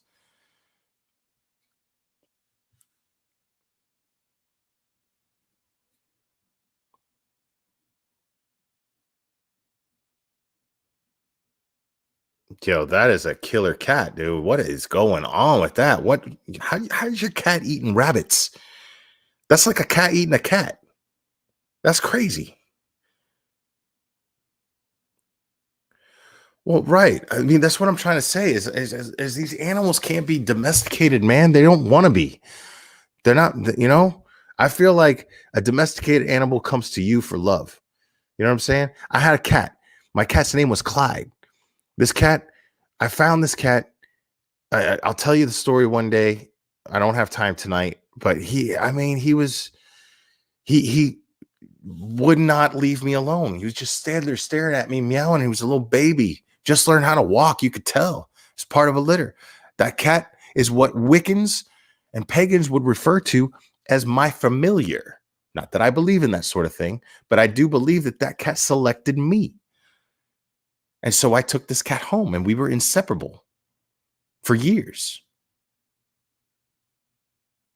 So, I mean, like, that's how that went down.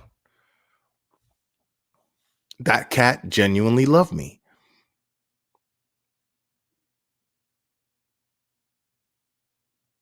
Well, the reason why I named him Clyde, I had been in so many bands, and I remember like arguing over names of a band, like, and being real picky. Like I was the biggest part of the problem. I would get really picky about a band name and be like, no, that's terrible. Oh, and then be real adamant about a band name that I thought of. It got to a point where I got so tired of that. And then I brought this cat home, and that Clint Eastwood movie with the orangutan, Every Which Way But Loose, was on TV, and I was like, all right, I'm gonna name you Clyde, just like the orangutan. So that's how I named him. I just whatever. But anyways, guys, I'm gonna call it. Thanks for all your support in the super chats. I love you, and we will do this again very, very soon, my friends.